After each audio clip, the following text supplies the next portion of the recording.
अस्सलाम वालेकुम। तो आज हम चैप्टर नंबर 8 स्टार्ट करेंगे, जिसमें हमारा सबसे पहला टॉपिक है वेक्टर्स। तो वेक्टर्स बेसिकली होते ही क्या हैं? हम लोग रस में डिफरेंट डाटा टाइप्स को देख चुके हैं, जैसे कि हमारे पास एरे हो गई, टपल हो गई।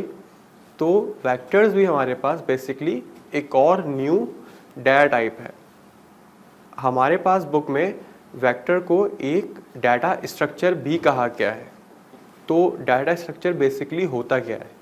डाटा स्ट्रक्चर इज़ एनीथिंग जिसमें आप डाटा स्टोर करवा सकते हैं किसी भी ख़ास स्ट्रक्चर में। जैसे हमारे पास एरे थी, तो आप उसमें इंडेक्सिंग के थ्रू डाटा स्टोर करते थे, यानी कि आपकी एक वैल्यू एक इंडेक्स के ऊपर जाके स्टोर हो जाती थी। तो बिल्कुल वेक्टर भी एक डाटा स्ट्रक्चर है और एक डाटा टाइप है। वेक्टर्स भी बिल्कुल हमारे पास एरेज की तरह होते हैं, लेकिन इन दोनों में थोड़ा सा फ़र्क होता है। हम लोग सबसे पहले देखते हैं कि वेक्टर्स में डाटा किस तरह स्टोर होता है। वेक्टर्स में डाटा बिल्कुल एरे की तरह स्टोर होता है, यानी कि हर एक इंडेक्स पे एक वैल्यू स्टोर हो जाती है। हम लोग जो सबसे पहले इंडेक्स पे जो वैल्यू स्टोर करवाना चाहते हैं वो सबसे पहले देंगे, बिल्कुल इसी तरह नेक्स्ट वैल्यू और फिर नेक्स्ट वैल्यू। लेकिन वेक्टर्स में और एरेज में एक मेजर डिफरेंस है। वो क्या है? डिफरेंस ये है कि जब हमने एरेज पढ़ी थी तो हमने साथ में ये भी पढ़ा था कि एरेज स्टैटिक होती हैं, यानी कि हमारे पास उसका साइज़ स्टैटिक होता है, जिसको मैं एलोबरेट करता हूँ कि हमने एक दफ़ा एरे को डिफ़ाइन कर दिया। फॉर एग्ज़ाम्पल, मैं एक एरे डिफ़ाइन करता हूँ जिसमें 5 इंडेक्सेस हैं 0 से लेके 4 तक। तो एरे को डिफ़ाइन करने के बाद मैं उसमें मॉडिफिकेशन नहीं कर सकता, लेकिन हमारे पास वेक्टर में एक प्रॉपर्टी ये आ जाती है कि मैंने वेक्टर को एक दफ़ा डिफ़ाइन कर दिया और मैं फर्दर उसमें वैल्यूज़ को ऐड करना चाह रहा हूँ, यानी कि उसके इंडेक्सेस को बढ़ाना चाह रहा हूँ, तो मैं ये काम कर सकता हूँ। और इंडेक्सेस को कम भी कर सकता हूँ, यानी कि मैंने अगर 5 इंडेक्सेस की एरे को डिफ़ाइन किया है तो उसमें मैं चेंज नहीं कर सकता। लेकिन अगर मैंने 5 इंडेक्सेस का एक वेक्टर डिफ़ाइन किया है तो मैं उसको 5 से कम, यानी कि 4, 3, 2 और 1 इंडेक्स में भी रिड्यूस कर सकता हूँ। वेक्टर्स और एरेज में जो सिमिलैरिटी है वो ये है कि एरेज में हमारे पास होमोजीनियस टाइप का डाटा होता है, यानी कि हर एक इंडेक्स पे सेम टाइप का डाटा हमें स्टोर करवाना होता है। तो वेक्टर में भी बिल्कुल इसी तरह हम लोग हर एक इंडेक्स पे सेम टाइप का डाटा स्टोर करवाना पड़ेगा, यानी कि वेक्टर्स होमोजीनियस हैं। अगर हम इसे हेट्रोजीनियस बनाएंगे, यानी कि हर एक इंडेक्स पे मैं अगर मल्टीपल टाइप का डाटा दे दूँ कि एक इंडेक्स पे मैं स्ट्रिंग दे देता हूँ, नेक्स्ट पे मैं कोई इंटीजर दे दूँ, तो मेरे पास एरर आ जाएगा। तो अब तक हम लोग ये देख चुके हैं कि वेक्टर्स क्या होते हैं। अब हम देखते हैं कि अगर हम लोग प्रोग्रामिंग लैंग्वेज में, यानी कि रस्ट में, आप वेक्टर को यूज़ करना चाह रहे हैं तो उसे कैसे यूज़ करेंगे? वेक्टर्स को डिफ़ाइन करने के हमारे पास 2 मेथड्स हैं। हम उन दोनों मेथड्स को वन बाय वन देखेंगे। सबसे पहला मेथड, आप वेक्टर को अगर डिफ़ाइन करना चाह रहे हैं तो आप एक वेरिएबल का नाम लिखेंगे, उसके बाद इज़ इक्वल टू के बाद आप वैक लिखेंगे। अब ये वैक बेसिकली क्या है? वैक यानी कि वेक्टर की जो इम्प्लीमेंटेशन है रस्ट में, तो उन्होंने वेक्टर की डाटा टाइप का नाम वैक दिया हुआ है, जिसमें v अपर केस है और e और c लोअर केस है। तो हम लोग वेक्टर की पहली इम्प्लीमेंटेशन देखते हैं, जिसमें हम लोग एक वेरिएबल बनाएंगे, यानी कि जिसमें वेक्टर आके स्टोर होगा। वेरिएबल कैसे बनाते हैं? लेट के बाद वेरिएबल का नाम और उसके बाद इज इक्वल टू। अब इज इक्वल टू के बाद मैं इस वेरिएबल में एक वेक्टर स्टोर करवाना चाह रहा हूँ। अब जो पहला मेथड है उसमें ये है कि अगर आप एक वेरिएबल में ये बताना चाह रहे हैं कि इसमें आगे वेक्टर स्टोर होगा, लेकिन आप उसकी वैल्यूज़ नहीं देना चाह रहे, इसको अगर मैं रिलेट करना चाहूँ, जैसे हम लोग इनपुट लेते हैं, तो इनपुट लेते हुए अगर आप याद करें तो आपने एक वेरिएबल डिफ़ाइन किया था, वेरिएबल का नाम देके, और आगे स्ट्रिंग न्यू कर दिया था, यानी कि उसमें आपने कोई स्ट्रिंग टाइप का डाटा स्टोर नहीं करवाया था, लेकिन आपने ये बता दिया था कि एक वेरिएबल है जो कि एम्प्टी है लेकिन उसकी टाइप स्ट्रिंग है। तो हम बिल्कुल सेम काम वेक्टर में भी कर सकते हैं। उसके लिए हम लोग वेक, जो कि हमारे पास रिप्रेजेंटेशन है वेक्टर की, उसके बाद 2 दफ़ा कॉलन और फिर न्यू का फंक्शन लिख देंगे। इससे ये होगा कि आपके पास एक वेरिएबल बन जाएगा जिसमें कोई डाटा स्टोर नहीं हुआ लेकिन उसकी टाइप क्या है, वेक्टर। बिल्कुल जिस तरह हम लोगों ने एक खाली वेरिएबल को स्ट्रिंग टाइप में सेट कर दिया था। हमने जब एक एम्प्टी वेक्टर डिफाइन किया तो वहाँ पे एक बात नोट डाउन करने की ये थी कि अगर आप एक एम्प्टी वेक्टर डिफाइन कर रहे हैं एक वेरिएबल में, तो उसे ये तो पता है कि वो वेक्टर है, लेकिन उसमें कौन सी डाटा टाइप्स स्टोर होंगी ये नहीं पता उसे। तो हमें, अगर वो एम्प्टी है तो हम पे ये लाजिम है कि हमें ये बताना पड़ेगा कि उसकी टाइप क्या है, यानी कि उसमें जो वैल्यूज़ फर्दर आएंगी फ्यूचर में तो उसकी टाइप्स क्या होंगी।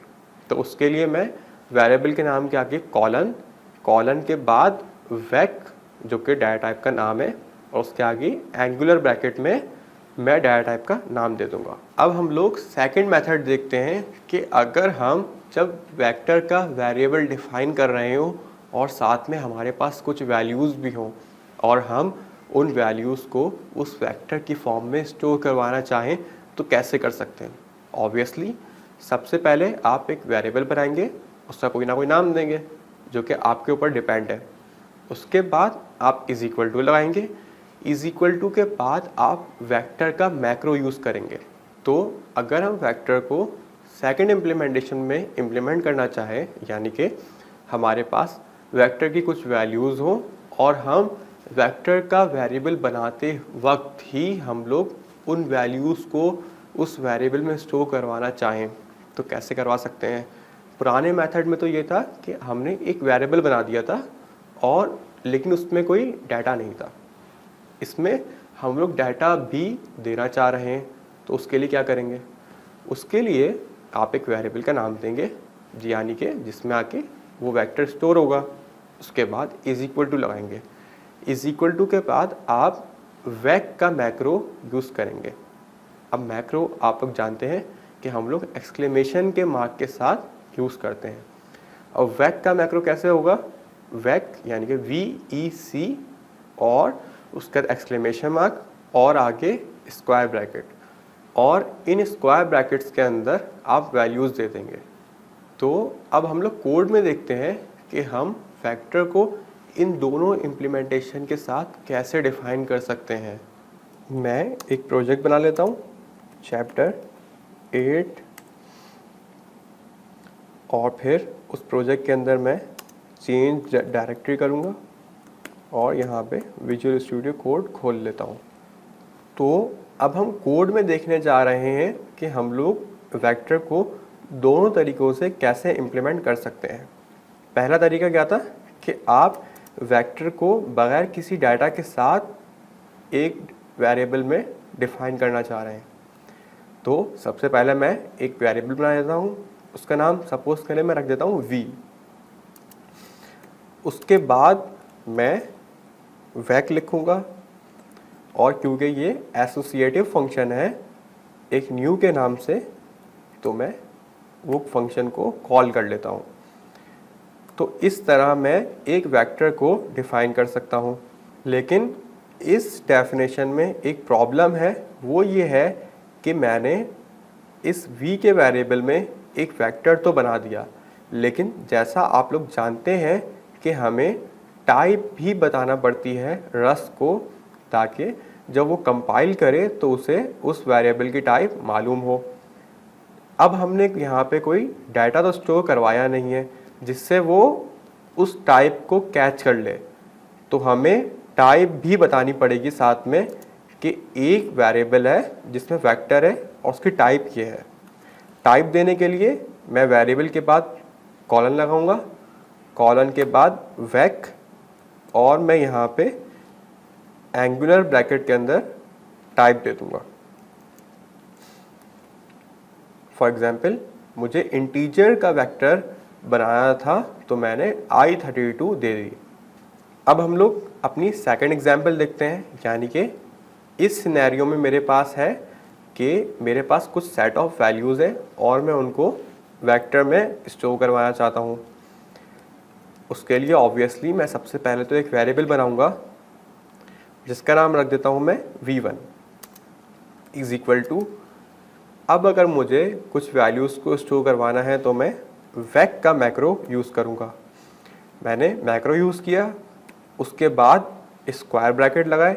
अब स्क्वायर ब्रैकेट के अंदर जिस तरह आप एरे के अंदर वैल्यूज़ देते हैं, बिल्कुल इसी तरह मैं इसके अंदर वैल्यूज़ दूंगा। सपोज़ करें मुझे 10, 20, 30 और 40 चार वैल्यूज़ को स्टोर करवाना है, तो मैं इस तरह चार वैल्यूज़ को स्टोर करवा लेता हूँ और फिर इसको प्रिंट भी करवा लेता हूँ।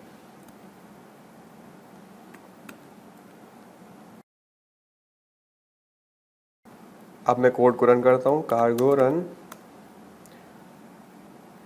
तो मेरे पास जो वेक्टर था वो प्रिंट हो गया। तो हम लोगों ने वेक्टर्स में ख़ास बात ये देखी थी कि वेक्टर्स डायनामिक हैं, यानी कि अगर मैं एक वेक्टर को कोड में एक जगह पर डिफ़ाइन कर दूँ तो मैं उसकी नंबर ऑफ़ वैल्यूज़ में, यानी कि जितनी वैल्यूज़ मैंने उसमें स्टोर की हुई हैं उसमें एडिशन भी कर सकता हूँ और डिडक्शन भी कर सकता हूँ।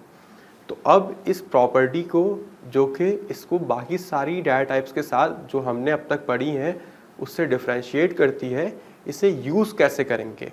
यानी कि मैं एक वेक्टर को जब डिफ़ाइन कर दूंगा और उसमें वैल्यूज़ को ऐड करवाना चाह रहा हूँ या मैं डिडक्ट करना चाह रहा हूँ उस वेक्टर में से, तो मैं कैसे करूँगा।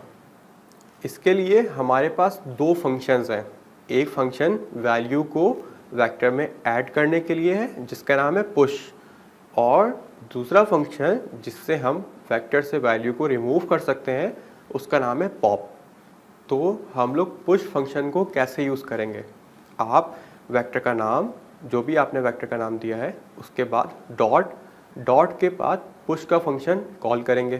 तो हम पुश का फंक्शन कैसे यूज़ करेंगे, वेक्टर का नाम, यानी कि सबसे पहले आप वेक्टर का नाम देंगे जो कि यहाँ पे हमारे पास v था, उसके बाद आप डॉट लगाएंगे और पुश का मेथड कॉल करेंगे, और पुश के मेथड के अंदर एज एन आर्ग्यूमेंट आप वो डाटा पास करेंगे जो आप उस वेक्टर में ऐड करवाना चाह रहे हैं। अब फॉर एग्जांपल मेरे पास 4 इंडेक्स का एक वेक्टर था, उसमें मैं जो भी डाटा ऐड करवाऊँगा तो वो सबसे लास्ट इंडेक्स पर जाके ऐड हो जाएगा। अब हम देखते हैं पॉप के फंक्शन को कि पॉप का फंक्शन कैसे काम करेगा।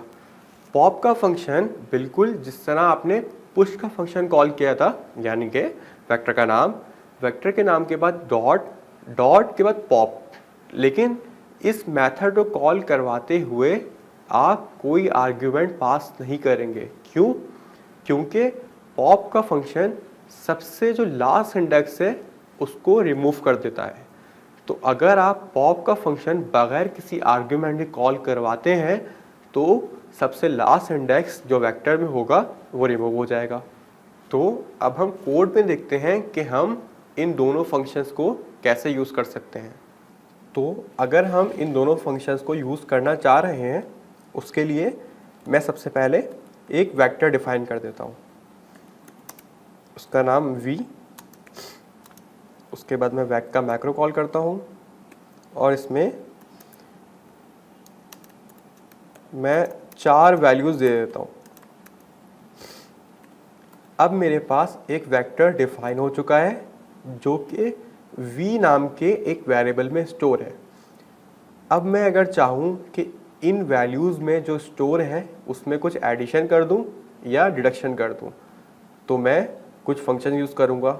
और वो कैसे होगा, सबसे पहले अगर मैं वैल्यूज़ को ऐड करवाना चाहता हूँ तो मैं पुश का फंक्शन यूज़ करूँगा।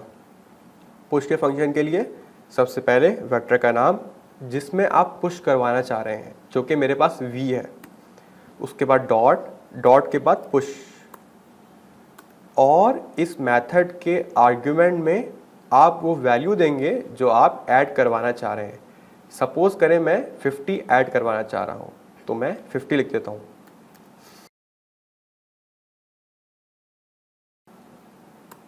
उसके बाद मैं इस वेक्टर को प्रिंट करवा लेता हूँ।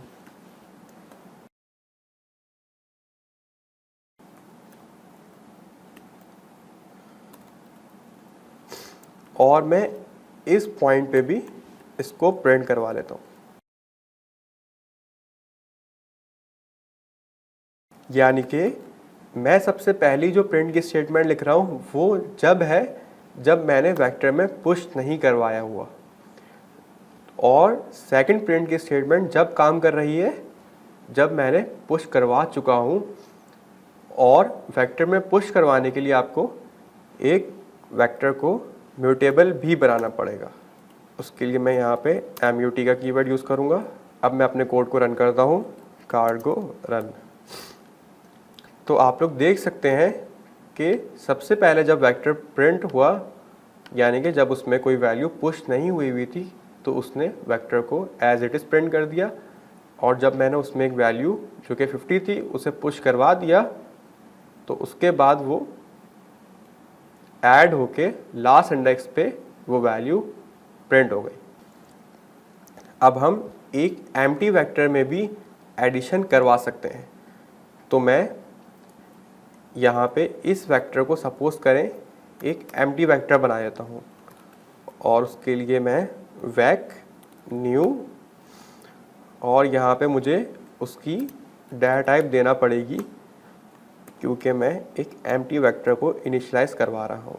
अब मैं अपने कोड को रन करता हूँ, तो मेरे पास सबसे पहले जब वेक्टर में कुछ भी नहीं था, यानी कि वेक्टर खाली था, तो उसने वेक्टर को प्रिंट कर दिया एम्प्टी, और उसके बाद उसमें 50 को ऐड करके दोबारा प्रिंट कर दिया। अब हम लोग देखते हैं कि हम पॉप के फंक्शन को कैसे यूज़ करेंगे। यानी कि वेक्टर में से वैल्यूज़ को डिलीट करने के लिए हम क्या करेंगे। मैं एक वेक्टर का नाम दे देता हूँ, ये एग्जाम्पल यूज़ करता हूँ, और मैं यहाँ पे वैल्यू को रिमूव करवा देता हूँ। वैल्यू को रिमूव करवाने के लिए हम वेक्टर का नाम लिखेंगे, यानी कि वैल्यू को रिमूव करने के लिए हम उस वेक्टर का नाम देंगे जिससे हमें वैल्यू को रिमूव करवाना है, जो कि यहाँ पे v है। उसके बाद डॉट, और डॉट के बाद पॉप का फंक्शन आप कॉल करेंगे। इससे जो लास्ट इंडेक्स है आपके वेक्टर की वो रिमूव हो जाएगी। मैं इसे प्रिंट करवा देता हूँ ताकि आप लोग चेंज देख सकें। तो मैंने एक दफ़ा प्रिंट की स्टेटमेंट जब लिखी है जब मैंने कोई भी वैल्यू पॉप नहीं करवाई थी, और एक प्रिंट की स्टेटमेंट जो सेकंड है वो पॉप होने के बाद की है। अब मैं कोड को रन करता हूँ, तो सबसे पहले मेरे पास जो वेक्टर एज इट इज़ था वो प्रिंट हो गया, और उसके बाद जो उसका लास्ट इंडेक्स था वो रिमूव हो गया, और बाकी vector as it is print हो गया। अब हम देखते हैं कि वेक्टर्स एक स्कोप में कैसे बिहेव करते हैं।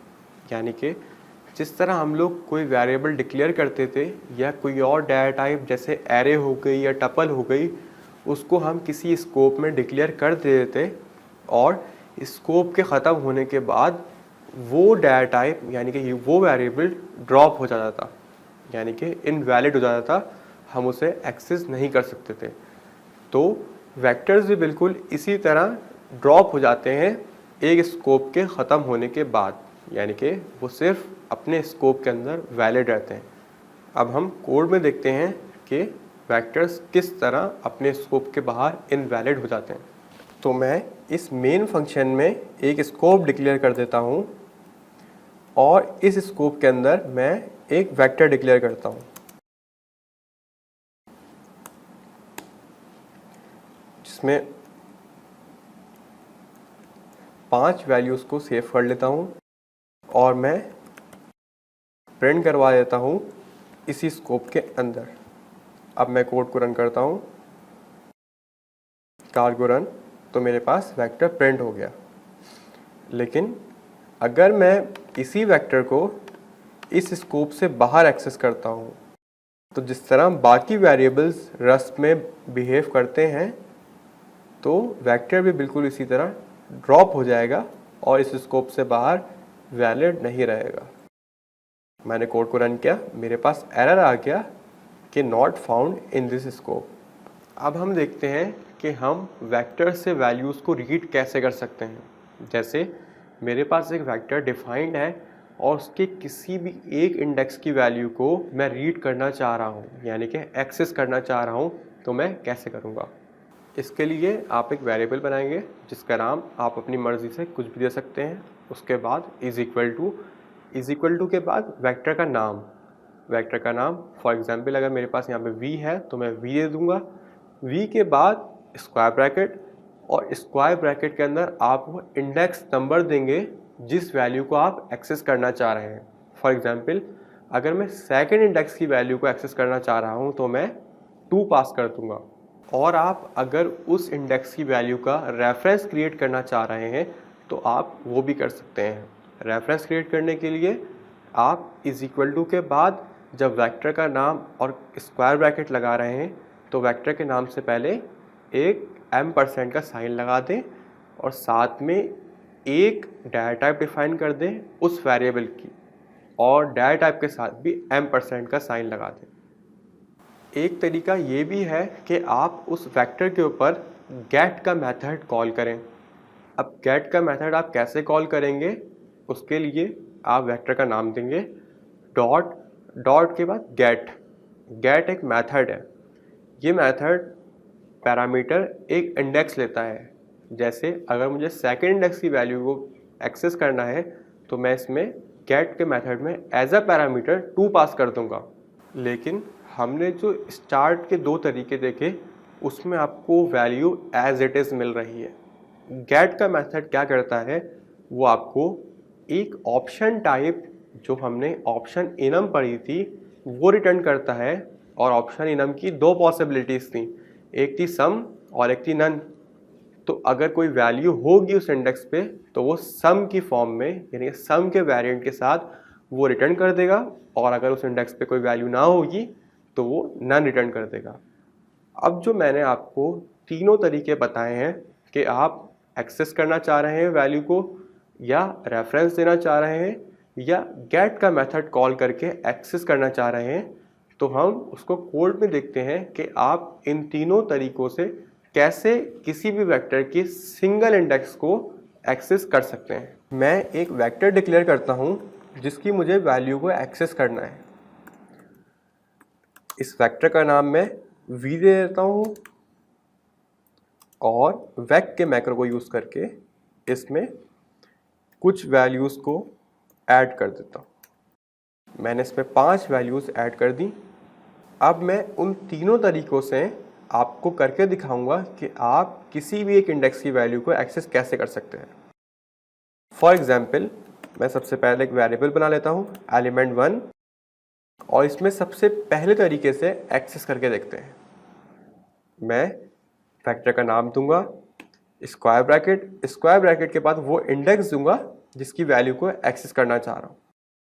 मैं यहाँ पे सपोज करें सेकंड इंडेक्स को एक्सेस करना चाह रहा हूँ तो मैं 2 दे दूंगा, और जो वैल्यू सेकंड इंडेक्स पे स्टोर होगी वो element1 में आके सेव हो जाएगी। मैं इसको प्रिंट भी करवा देता हूँ element1, और अब मैं कोड को रन करके दिखाता हूँ।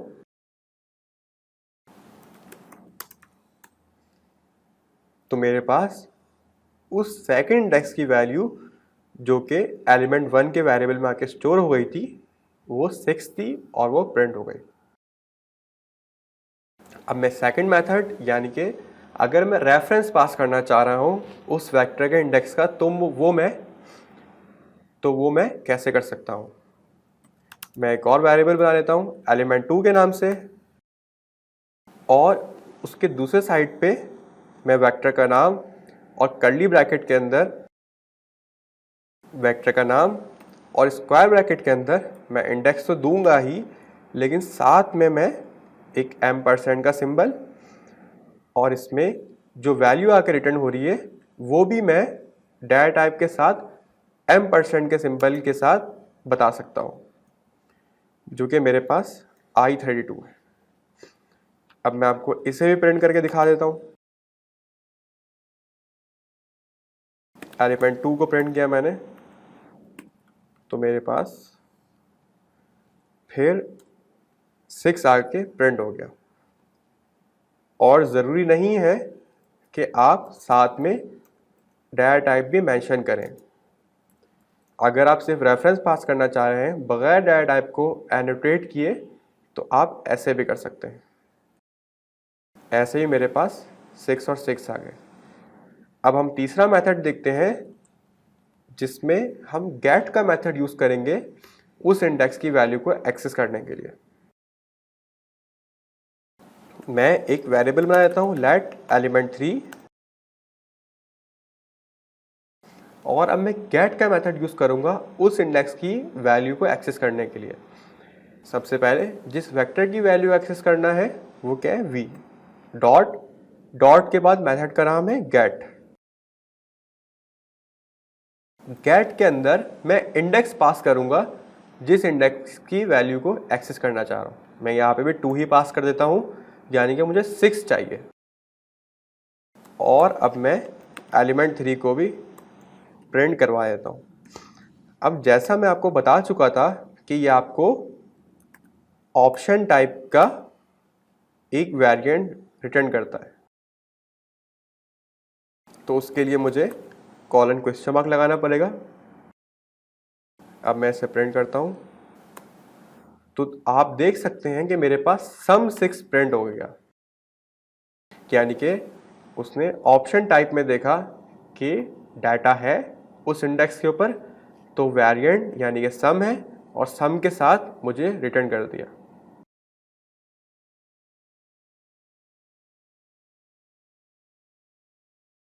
अब हम देखते हैं कि अगर मैं सम के साथ जो डाटा आ रहा है उसे एक्सट्रैक्ट करना चाह रहा हूं तो वो कैसे करूंगा। उसके लिए मैं बाइंडिंग वैल्यूज का यूज़ करूंगा जो हमने इनम में किया था। मैं मैच का ऑपरेटर यूज़ करता हूं। मैच के ऑपरेटर के बाद एलिमेंट 3 और कर्ली ब्रेसेस के अंदर मैं अपने आर्म्स बनाऊंगा। पहला आर्म बना देता हूं मैं सम, और सम में जो भी वैल्यू आए वो इस वैल्यू के वेरिएबल में स्टोर हो जाए, और उसके बाद प्रिंट भी कर दो आप उस वेरिएबल को जो कि वैल्यू है। उसके बाद सेकंड आर्म यानी कि नन हो तो प्रिंट कर दो कि वैल्यू में कुछ भी नहीं है। मैं यहाँ पे नथिंग प्रिंट करवा देता हूँ।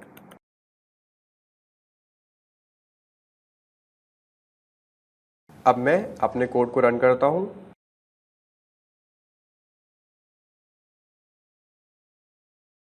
तो मेरे पास जो लास्ट प्रिंट की स्टेटमेंट है उसने 6 प्रिंट कर दिया। अब देखते हैं ये हुआ क्या। जो स्टार्ट की 2 प्रिंट की स्टेटमेंट थी उन्होंने 6 प्रिंट किया, थर्ड स्टेटमेंट ने सम 6 प्रिंट किया, उसके बाद उसने एलिमेंट 3 को मैच करना स्टार्ट किया।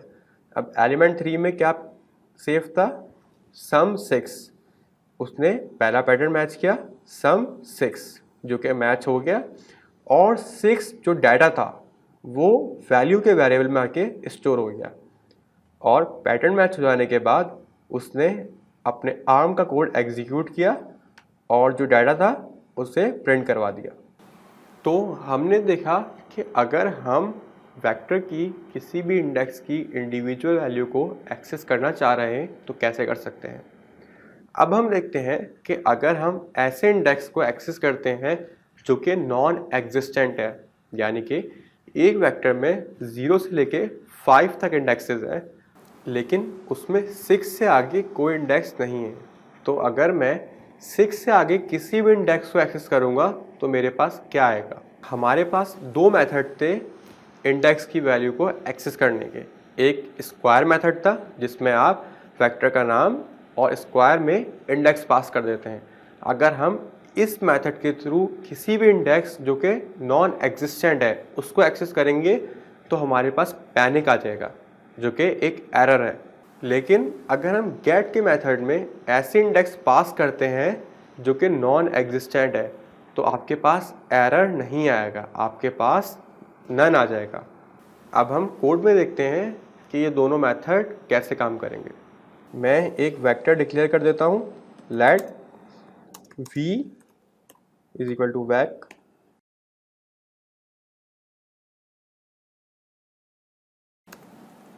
और उसमें 5 वैल्यूज़ को शो करवा देता हूँ।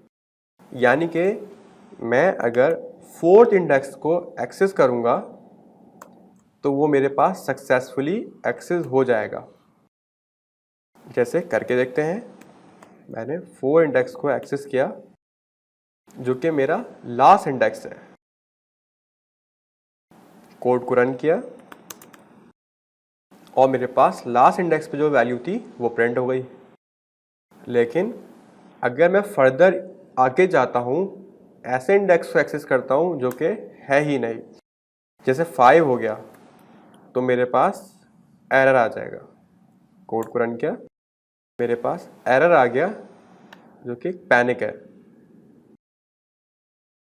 एक एग्जांपल और देख लेते हैं। मैं 100 इंडेक्स जो कि है ही नहीं उसे एक्सेस करता हूँ तो भी मेरे पास एरर आ जाएगा। अब हम देखते हैं कि अगर हम गेट के मेथड से कोई ऐसा इंडेक्स एक्सेस करें जिस पे वैल्यू है ही नहीं तो क्या होता है। v.get और यहाँ पे 5 इंडेक्स पे कोई भी वैल्यू नहीं है।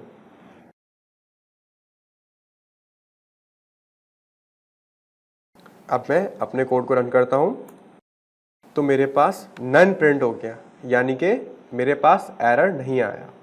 तो हमारे पास गेट के मेथड का ये फ़ायदा है कि अगर आप गेट के मेथड के थ्रू किसी भी ऐसे इंडेक्स को एक्सेस करते हैं जो कि नॉन एग्जिस्टेंट है तो आपके पास एरर नहीं आएगा, आपके पास नन रिटर्न हो जाएगा और आपका कोड सक्सेसफुली रन होगा। अब हम एक ऐसी कंडीशन को देखते हैं जिससे हमें अवॉइड करना है। हम इसे कोड में देखते हैं।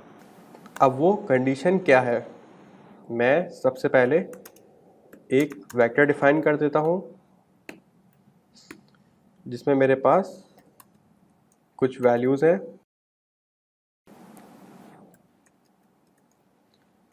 और मैं एक वेरिएबल में इसका रेफरेंस पास कर देता हूँ।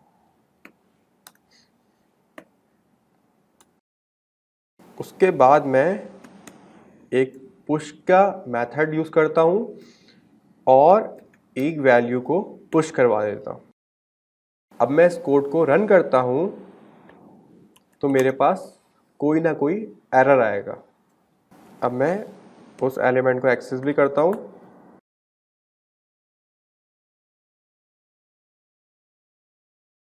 अब मैं अपने कोड को रन करता हूँ तो मेरे पास एरर आएगा। मैंने कोड को रन किया तो मेरे पास एरर आ गया। अब बात करते हैं कि ये एरर क्यों आया।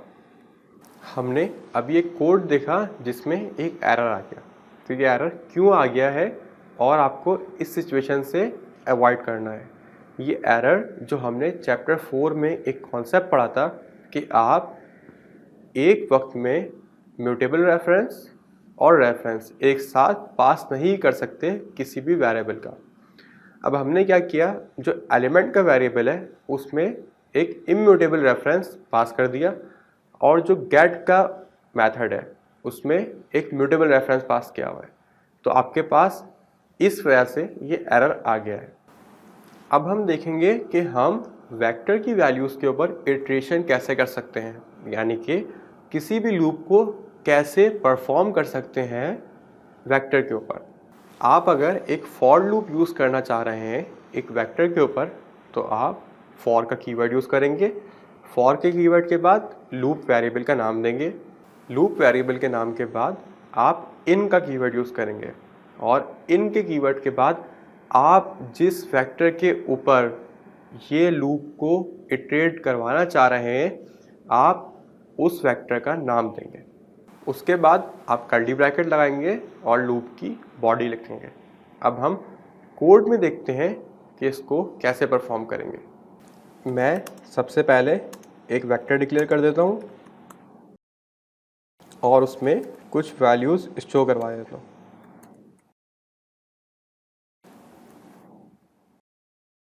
अब अगर मुझे एक लूप इस वेक्टर के ऊपर लगाना है तो कैसे करूँगा? फॉर का कीवर्ड, अगर मैं फॉर लूप को यूज़ करना चाह रहा हूँ, फॉर, उसके बाद लूप वेरिएबल जो कि मैंने आई लिख दिया, उसके बाद इन का कीवर्ड, इन के कीवर्ड के बाद आप जिस वेक्टर के ऊपर अपना लूप परफॉर्म करना चाह रहे हैं वो लिखेंगे। मेरे पास यहाँ पे नाम है v, तो मैंने v लिख दिया। उसके बाद मेरी लूप की बॉडी, और मैं इसके अंदर प्रिंट करवा देता हूँ लूप वेरिएबल को, जो कि बारी बारी इटरेट करके हर इंडेक्स पे जा रहा होगा। मैं अपने कोड को रन करता हूँ।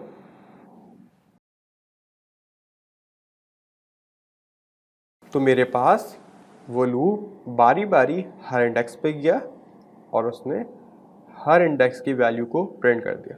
तो हमने अभी ये देखा कि अगर किसी भी वेक्टर के ऊपर हम एक फॉर लूप को इटरेट करवाना चाह रहे हैं तो कैसे करेंगे। लेकिन यहाँ पे एक प्रॉब्लम है।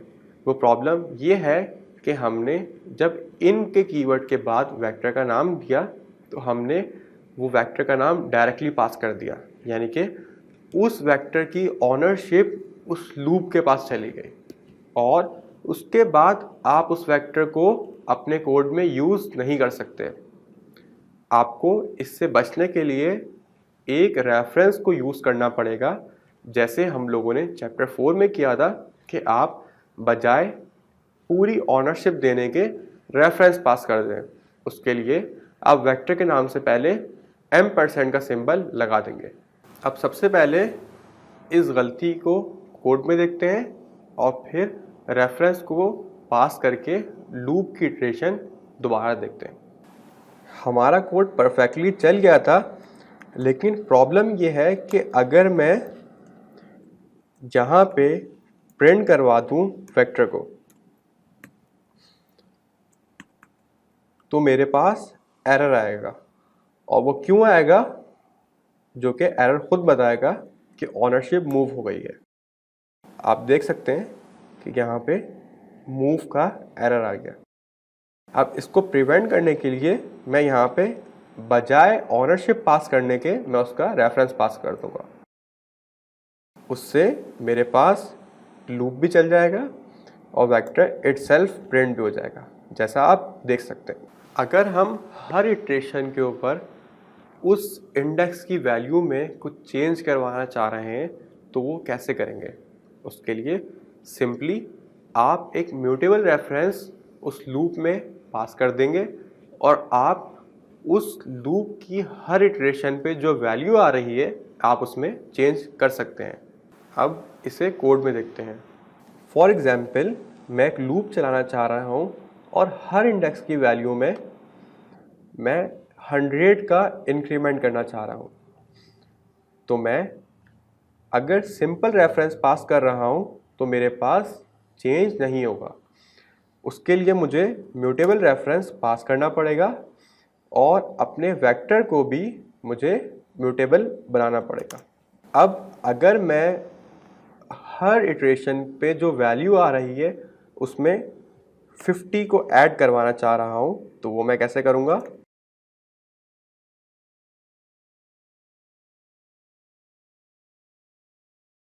इस लाइन का मतलब है कि i is equal to i plus 50, जैसे हम बाकी लैंग्वेजेस में लिखते हैं, जैसे ये, यानी कि i की जो वैल्यू हर इटरेशन में आएगी उसमें 50 ऐड हो जाएगा।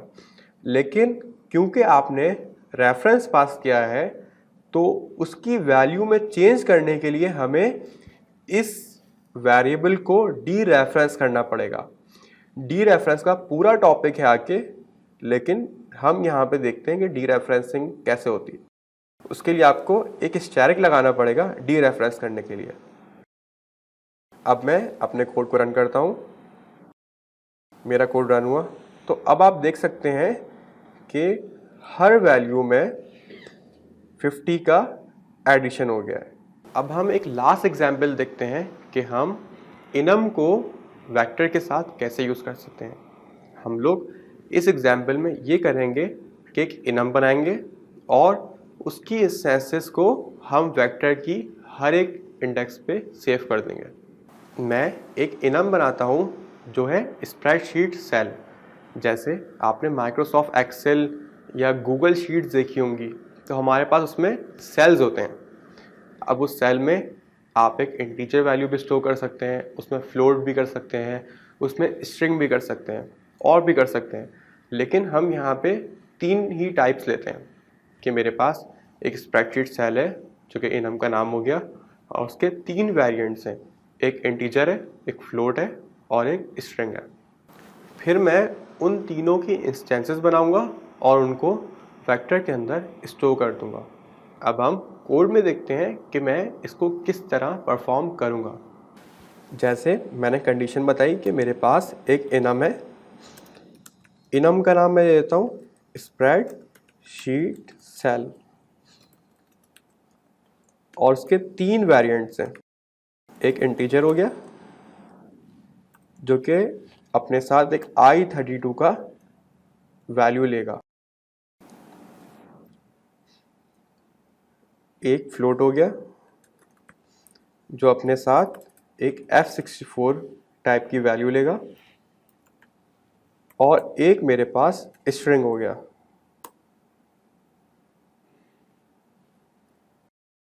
या इसको टेक्स्ट का नाम दे देता हूँ जो मेरे पास स्ट्रिंग टाइप की वैल्यू लेगा।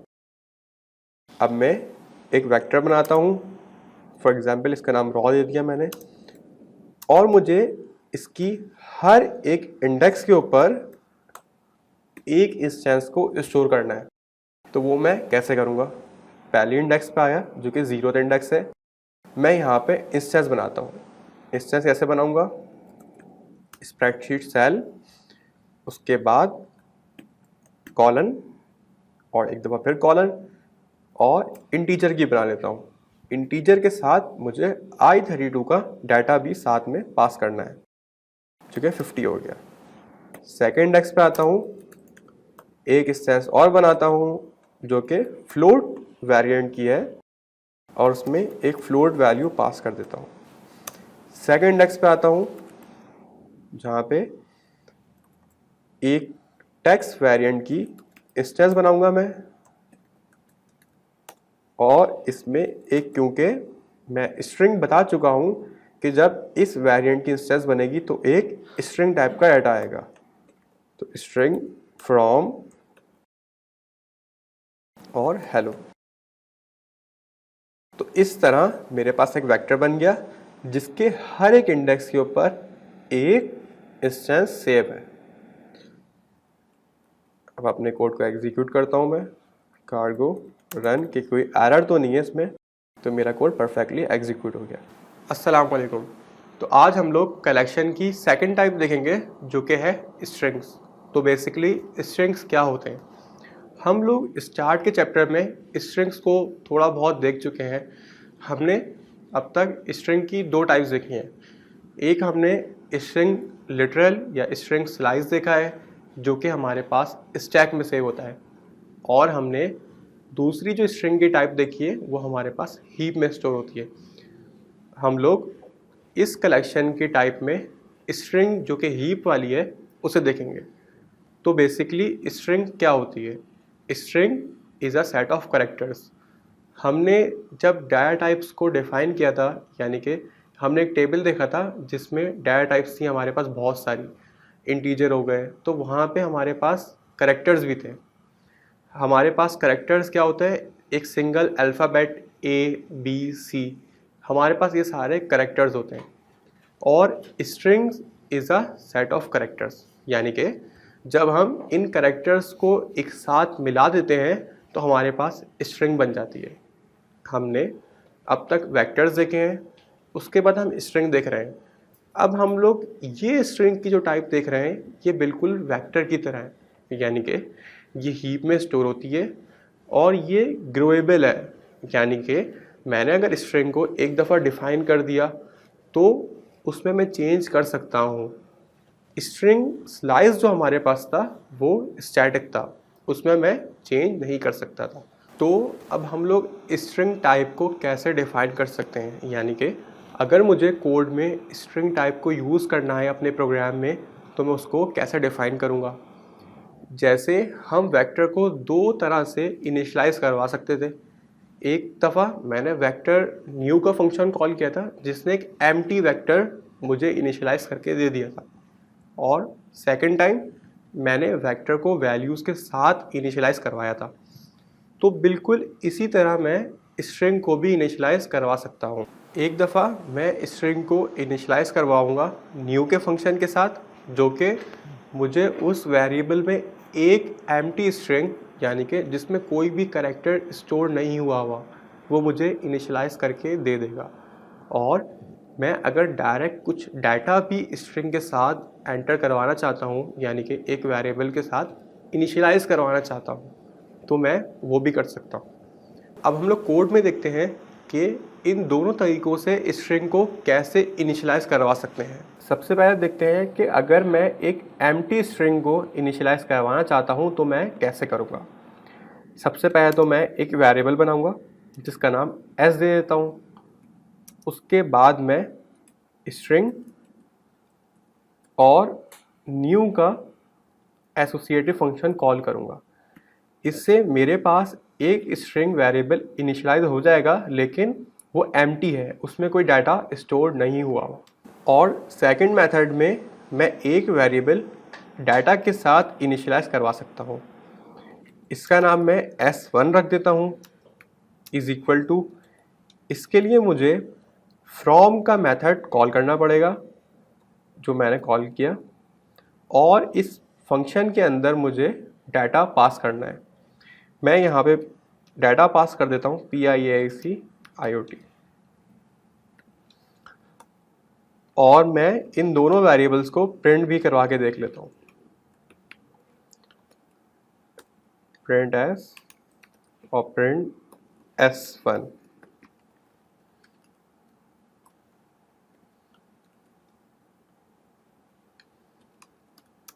कोड को रन करता हूँ तो आप लोग देख सकते हैं कि मेरे पास जो स्ट्रिंग मैंने डाटा के साथ इनिशियलाइज करवाई थी वो प्रिंट हो गई, और ऊपर भी कुछ प्रिंट हुआ है लेकिन उसमें कोई डाटा नहीं था, तो वो एक एम्प्टी स्ट्रिंग प्रिंट हो गई। अब तक हम लोगों ने ये देख लिया कि अगर मैं एक वेरिएबल को स्ट्रिंग टाइप बनाना चाहता हूँ तो मैं उसको दो तरीक़ों से इनिशियलाइज करवा सकता हूँ। अब हम लोग ये देखते हैं कि अगर मेरे पास स्ट्रिंग लिटरल है, यानी कि स्टैक वाली स्ट्रिंग है, तो उसको मैं कन्वर्ट कैसे कर सकता हूँ। यानी कि मैं कन्वर्ट करना चाहता हूँ स्टैक वाली स्ट्रिंग को हीप वाली स्ट्रिंग में।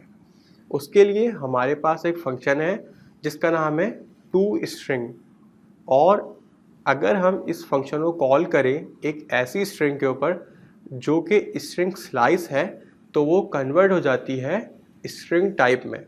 इसे अब हम कोड में देखते हैं कि किस तरह परफॉर्म कर सकते हैं।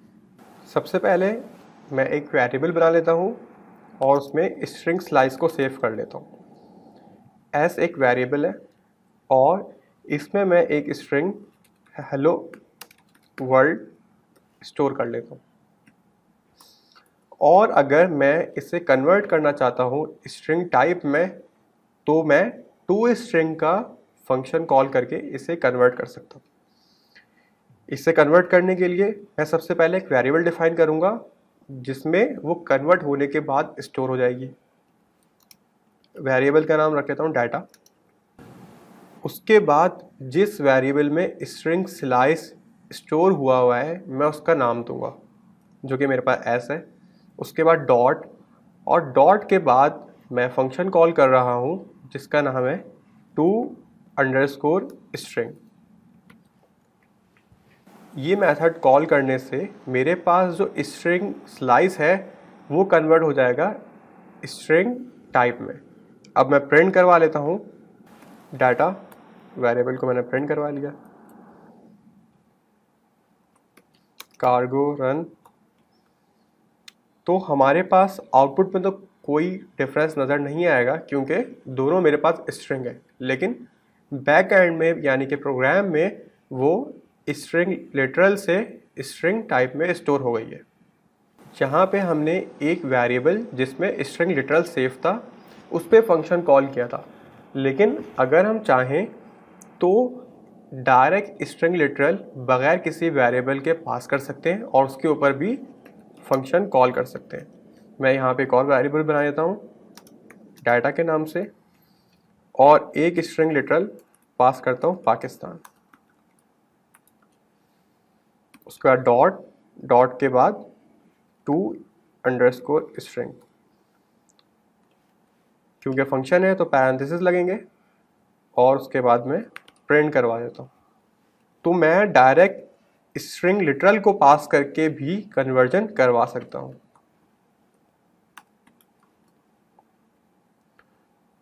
कोड को रन किया मैंने तो मेरे पास कन्वर्ट हो गया। अभी हमने बात की कि स्ट्रिंग एक सेट ऑफ कैरेक्टर्स होती है और हम उसमें कैरेक्टर स्टोर करवा सकते हैं। अगर आप लोग कैरेक्टर का टेबल देखें, यानी कि UTF-8 जो टेबल है, तो उसमें सिर्फ इंग्लिश लैंग्वेज से कैरेक्टर्स नहीं है, यानी कि A to Z के अलावा भी हमारे पास कैरेक्टर्स होते हैं, जैसे स्पेनिश हो गई, फ्रेंच हो गई। तो इन लैंग्वेजेस के भी जो कैरेक्टर होते हैं उनको भी हम एज अ स्ट्रिंग में सेव करवा सकते हैं। तो आप इस कोड में देख सकते हैं कि मैंने सिर्फ इंग्लिश से कैरेक्टर्स नहीं और भी लैंग्वेजेस से कैरेक्टर, जैसे अस्सलाम वालेकुम जिसमें अरबिक कैरेक्टर्स आ जाते हैं, उसके अलावा मेरे पास हिंदी हो गई, चाइनीज़ हो गई, कोरियन हो गई। तो इन सारे कैरेक्टर्स को भी एज अ स्ट्रिंग मैं सेव करवा सकता हूँ। मैं इनको प्रिंट करवा के दिखा देता हूँ। Print Alan hello. मेरे पास लास्ट वेरिएबल ही प्रिंट होगा क्योंकि वो बाकी सबको ओवरराइड कर देगा। तो मेरे पास ये स्पेनिश में हेलो प्रिंट हो गया। जैसे हमने बात की कि स्ट्रिंग डायनामिक होता है, बिल्कुल वेक्टर की तरह, यानी कि हम स्ट्रिंग को एक दफ़ा डिफ़ाइन कर देते हैं और उसके बाद उसमें चेंज भी कर सकते हैं। तो अब हम देखते हैं कि अगर मैं एक स्ट्रिंग को डिफ़ाइन कर दूं और फिर उसमें चेंज करना चाहूं तो मैं कैसे कर सकता हूं। उसके लिए हमारे पास एक मेथड है जिसका नाम है push_str। वो एक डिफ़ाइन स्ट्रिंग जो कि पहले से डिफ़ाइन हो चुकी है उसमें कुछ कैरेक्टर्स को ऐड कर सकता है। तो इसे कोड में देखते हैं कि हम इस फंक्शन को कैसे यूज़ कर सकते हैं। मैं एक नया प्रोजेक्ट बना लेता हूँ, कार्गो न्यू पार्ट 4 CD। अब हम इस कोड में देखने जा रहे हैं कि हम स्ट्रिंग में कैसे चेंज ला सकते हैं। मैं सबसे पहले एक स्ट्रिंग डिफाइन कर देता हूँ जो कि एक s नाम के वेरिएबल में स्टोर हुई है और ये स्ट्रिंग है फू। अब अगर मैं इसमें कुछ कैरेक्टर्स को ऐड करना चाहता हूं तो वो मैं कैसे करूंगा। उसके लिए मैं एक फंक्शन कॉल करूंगा जिसका नाम है push_str। मैंने स्ट्रिंग का नाम लिखा जिसमें मुझे पुश करवाना है और उसके बाद push_str का मेथड कॉल किया और इस मेथड के आर्गुमेंट में जो स्ट्रिंग मुझे पुश करवानी है वो लिखूंगा मैं, और ये मेरे पास हो गई बार। अब मुझे स्ट्रिंग में चेंज लाने के लिए स्ट्रिंग को म्यूटेबल बनाना पड़ेगा और एंड में मैं स्ट्रिंग वेरिएबल को प्रिंट कर देता हूँ जो कि है s। अपने कोड को रन करता हूँ, कार्गो रन।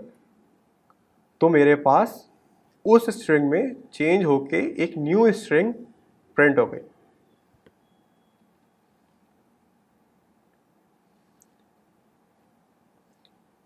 इसका दूसरा मेथड देख लेते हैं, यानी कि मेरे पास एक स्ट्रिंग एक वेरिएबल के अंदर स्टोर हुई है। मैं यहाँ पे एक वेरिएबल बना देता हूँ s1 और उसमें बार को सेव कर देता हूँ। फिर इस वेरिएबल को मैं इस फंक्शन के अंदर पास कर सकता हूँ और चेंज ला सकता हूँ।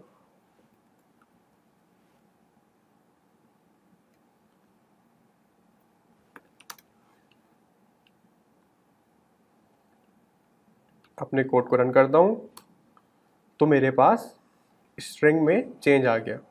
अब हम लोग एक और मेथड देखेंगे जिसमें हम लोग स्ट्रिंग में चेंज ला सकते हैं। उस मेथड का नाम है पुश। ये पुश अंडरस्कोर str से थोड़ा डिफरेंट है, क्योंकि अगर आप नोट डाउन करें तो हम पुश अंडरस्कोर str में एक स्ट्रिंग पास कर रहे थे, यानी कि सेट ऑफ कैरेक्टर्स पास कर रहे थे।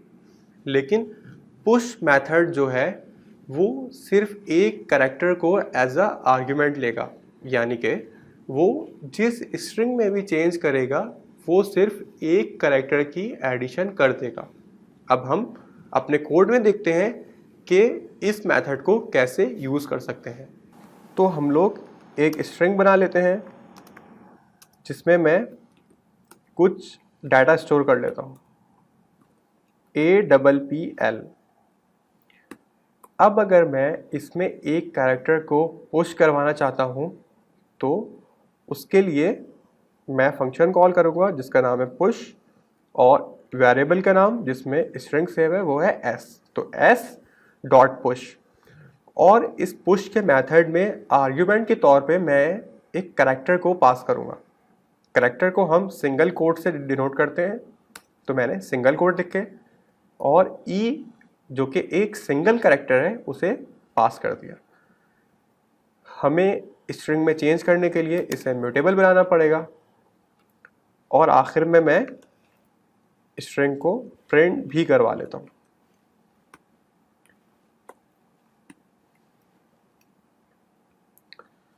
अपने कोड को रन किया मैंने, तो मेरे पास जो ओरिजिनल स्ट्रिंग थी उसके एंड में एक कैरेक्टर का एडिशन हो गया। अब हम लोग देखते हैं कि हम रस्ट लैंग्वेज के अंदर स्ट्रिंग कॉनकैटिनेशन कैसे परफॉर्म कर सकते हैं। स्ट्रिंग कॉनकैटिनेशन क्या होती है?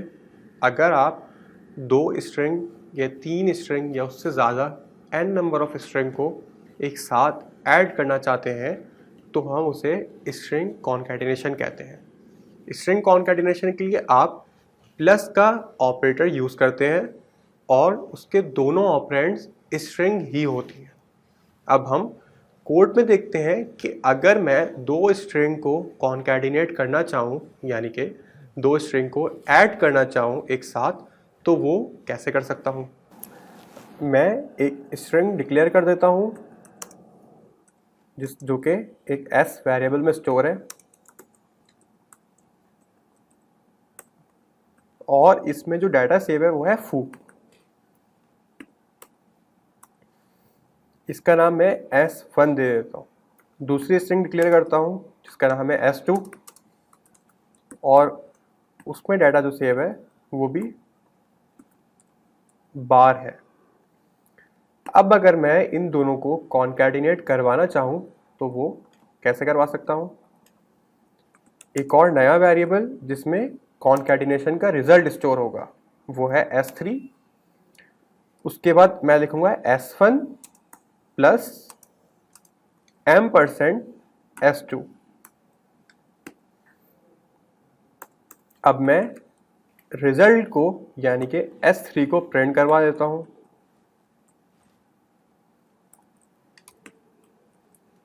और मैं कोड को रन करता हूँ। तो मेरे पास दोनों स्ट्रिंग कॉनकैटिनेट होके प्रिंट हो गई। अभी आपने जो एग्जाम्पल देखी है जिसमें हमने 2 स्ट्रिंग को कॉनकैटिनेट करवाया है, उसमें आपके जहन में एक क्वेश्चन ज़रूर आया होगा कि जो पहली स्ट्रिंग मैंने पास की है वो है s1, यानी कि उसका रेफरेंस पास नहीं किया मैंने, और जो सेकंड स्ट्रिंग पास की है उसको एज अ रेफरेंस पास किया है। तो ये क्यों किया है? इसके लिए आपको मेरे साथ स्लाइड में एक फंक्शन की डेफिनेशन नज़र आ रही होगी। ये फंक्शन जिसका नाम ऐड है, बेसिकली क्या कर रहा है, ये एक मेथड है। जैसे हम जब स्ट्रक्ट्स और इनम्स यानी कस्टम डेटा टाइप्स बनाए थे तो उसमें कुछ मेथड्स होते थे। जब उन्होंने स्ट्रिंग की टाइप को डिफ़ाइन किया तो उसके साथ उन्होंने कुछ मेथड डिफ़ाइन कर दिए। ये मेथड जिसका नाम ऐड है, ये कब कॉल होता है? जब हम लोग प्लस का ऑपरेटर 2 स्ट्रिंग के बीच में यूज़ करते हैं।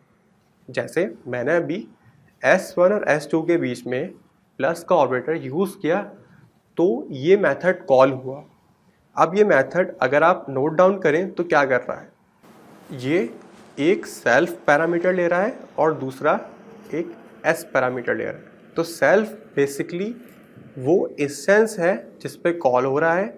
जैसे मेरे पास पहली स्ट्रिंग क्या थी, S1, उस पर कॉल हो रहा था, और जो S है, जो सेकंड आर्ग्यूमेंट है, वो बेसिकली सेकंड स्ट्रिंग है जो कि S2 थी मेरे पास, जिसको मैंने रेफरेंस के साथ पास किया।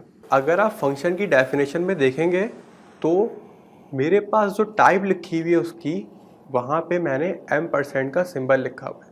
अच्छा, ये जब रस्ट लैंग्वेज को उन्होंने डिज़ाइन किया है, यानी कि जब स्ट्रिंग की टाइप को डिफ़ाइन किया है, तो उसमें उन्होंने इसको ऐसे ही डिफ़ाइन कर दिया, यानी कि अगर आप सेकंड है तो उसके साथ M% पास करेंगे रेफरेंस के लिए। अगर आपने रेफरेंस पास नहीं किया तो ऑनरशिप मूव हो जाएगी। तो मैं कॉन्कैटिनेशन ऑपरेटर को यूज़ करते हुए एक से ज़्यादा स्ट्रिंग्स को कॉन्कैटिनेट करवा सकता हूँ। इसको मैं कोड की एग्जांपल में दिखाता हूँ कि अगर मेरे पास 3 स्ट्रिंग है तो उनको मैं कैसे करूँगा। मैं 3 स्ट्रिंग डिक्लेयर कर देता हूँ। Let S1 is equal to tick, let S2 is equal to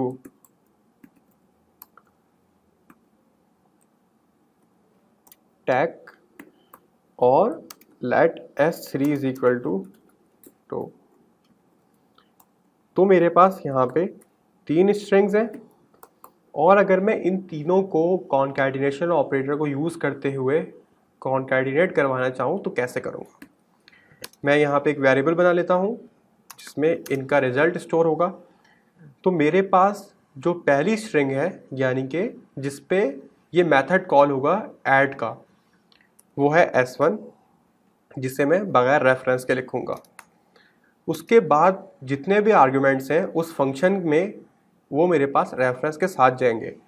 अगर मैं रेफरेंस के बगैर लिखूँगा तो ऑनरशिप ट्रांसफ़र हो जाएगी। S3 प्रिंट करवा लेता हूँ मैं S को।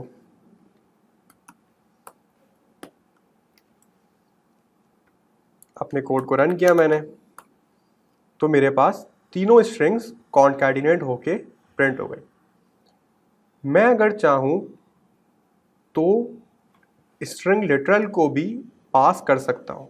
जैसे मैंने यहाँ पे एक स्ट्रिंग लिटरल को पास किया और एक स्ट्रिंग लिटरल को मैंने यहाँ पे पास कर दिया। अब मैं कोड को दोबारा रन करता हूँ तो मेरे पास वो स्ट्रिंग लिटरल्स भी कॉन्कैटिनेट हो गए, प्रिंट हो गए। अभी हमने कॉन्कैटिनेशन की एक से ज़्यादा स्ट्रिंग की, तो बिल्कुल सेम काम हम लोग फॉर्मेट के मैक्रो के साथ भी कर सकते हैं। फॉर्मेट एक मैक्रो है और इसके अंदर हम लोग जिस तरह अभी हमने एक स्ट्रिंग को कॉन्कैटिनेट किया है, ये काम हम फॉर्मेट के मैक्रो के साथ भी कर सकते हैं। जैसे हमने अभी एक स्ट्रिंग को कॉन्कैटिनेट किया और वो एक सर्टेन फॉर्मेट में आ गई, जैसे टिक टैग टो, इन तीनों के बीच में डैशेस भी आ गए। तो बिल्कुल सेम काम हम लोग फॉर्मेट के मैक्रो को यूज़ करके कर सकते हैं। वो कैसे करेंगे, हम फॉर्मेट के मैक्रो को कॉल करेंगे, उसके अंदर एक स्ट्रिंग पास करेंगे, और बिल्कुल जिस तरह हम लोग प्रिंट एलन के अंदर अगर वेरिएबल यूज़ करना हो तो हम स्ट्रिंग के अंदर प्लेस होल्डर लगा देते हैं, बिल्कुल इसी तरह हम लोग फॉर्मेट के मैक्रो के अंदर भी प्लेस होल्डर लगा देंगे, और कॉमा लगाने के बाद उतने ही वेरिएबल्स को पास कर देंगे। लेकिन फॉर्मेट के मैक्रो में और प्रिंट एलन में ये फ़र्क है कि फॉर्मेट का मैक्रो आपको वो स्ट्रिंग रिटर्न करेगा, प्रिंट नहीं करेगा। रिटर्न करेगा, आपको उस स्ट्रिंग को स्टोर करवाना पड़ेगा एक वेरिएबल में, फिर आप उस वेरिएबल को प्रिंट करवा सकते हैं। अब हम कोड में देखते हैं कि ये कैसे कर सकते हैं। तो अब मैं फॉर्मेट के मैक्रो को कैसे यूज़ करूँगा। उसके लिए मैं फॉर्मेट का मैक्रो, फॉर्मेट एक्सक्लेमेशन मार्क, इसके अंदर मैं स्ट्रिंग लिखूँगा। और जैसा आप जानते हैं कि अगर हम स्ट्रिंग के अंदर वेरिएबल्स को यूज़ करना चाहें तो हमें प्लेस होल्डर लगाना पड़ता है। हमारे पास यहाँ पे 3 वेरिएबल्स हैं, मैंने 3 प्लेस होल्डर लगा दिए और स्ट्रिंग से बाहर आके कॉमा लगाऊंगा। कॉमा के बाद उन वेरिएबल्स को जो कि प्लेस होल्डर पे जाके प्लेस होंगे वो पास करूंगा, S1, S2 और S3। अगर अब मैं फर्दर फॉर्मेट करना चाहूँ अपनी स्ट्रिंग को तो वो भी कर सकता हूँ। जैसे मैं अगर डैश को ऐड करना चाहूँ वो भी कर सकता हूँ, यहाँ पे कोई टैग्स भी लिख सकता हूँ। जैसा मैंने आपको बताया कि फॉर्मेट का मैक्रो आपको स्ट्रिंग को फॉर्मेट करके रिटर्न करेगा, तो रिटर्न वैल्यू को स्टोर करने के लिए मुझे कोई ना कोई वेरिएबल भी डिक्लेयर करना पड़ेगा जो कि है s, और फिर उस वेरिएबल को मैं प्रिंट भी करवा देता हूँ। कार्गो रन, मेरे पास आउटपुट आ गया, एक स्ट्रिंग फॉर्मेट होके। अब हम लोग देखते हैं कि स्ट्रिंग में इंडेक्सिंग पॉसिबल है या नहीं है। हम लोगों ने अभी तक जो स्ट्रिंग की टाइप देखी है वो है हीप वाली, और इसमें इंडेक्सिंग पॉसिबल नहीं है। इसे ट्राई करके देख लेते हैं, जो कि डेफिनेटली एक एरर आएगा, लेकिन देख लेते हैं इसे। मैं एक स्ट्रिंग डिफाइन कर देता हूँ,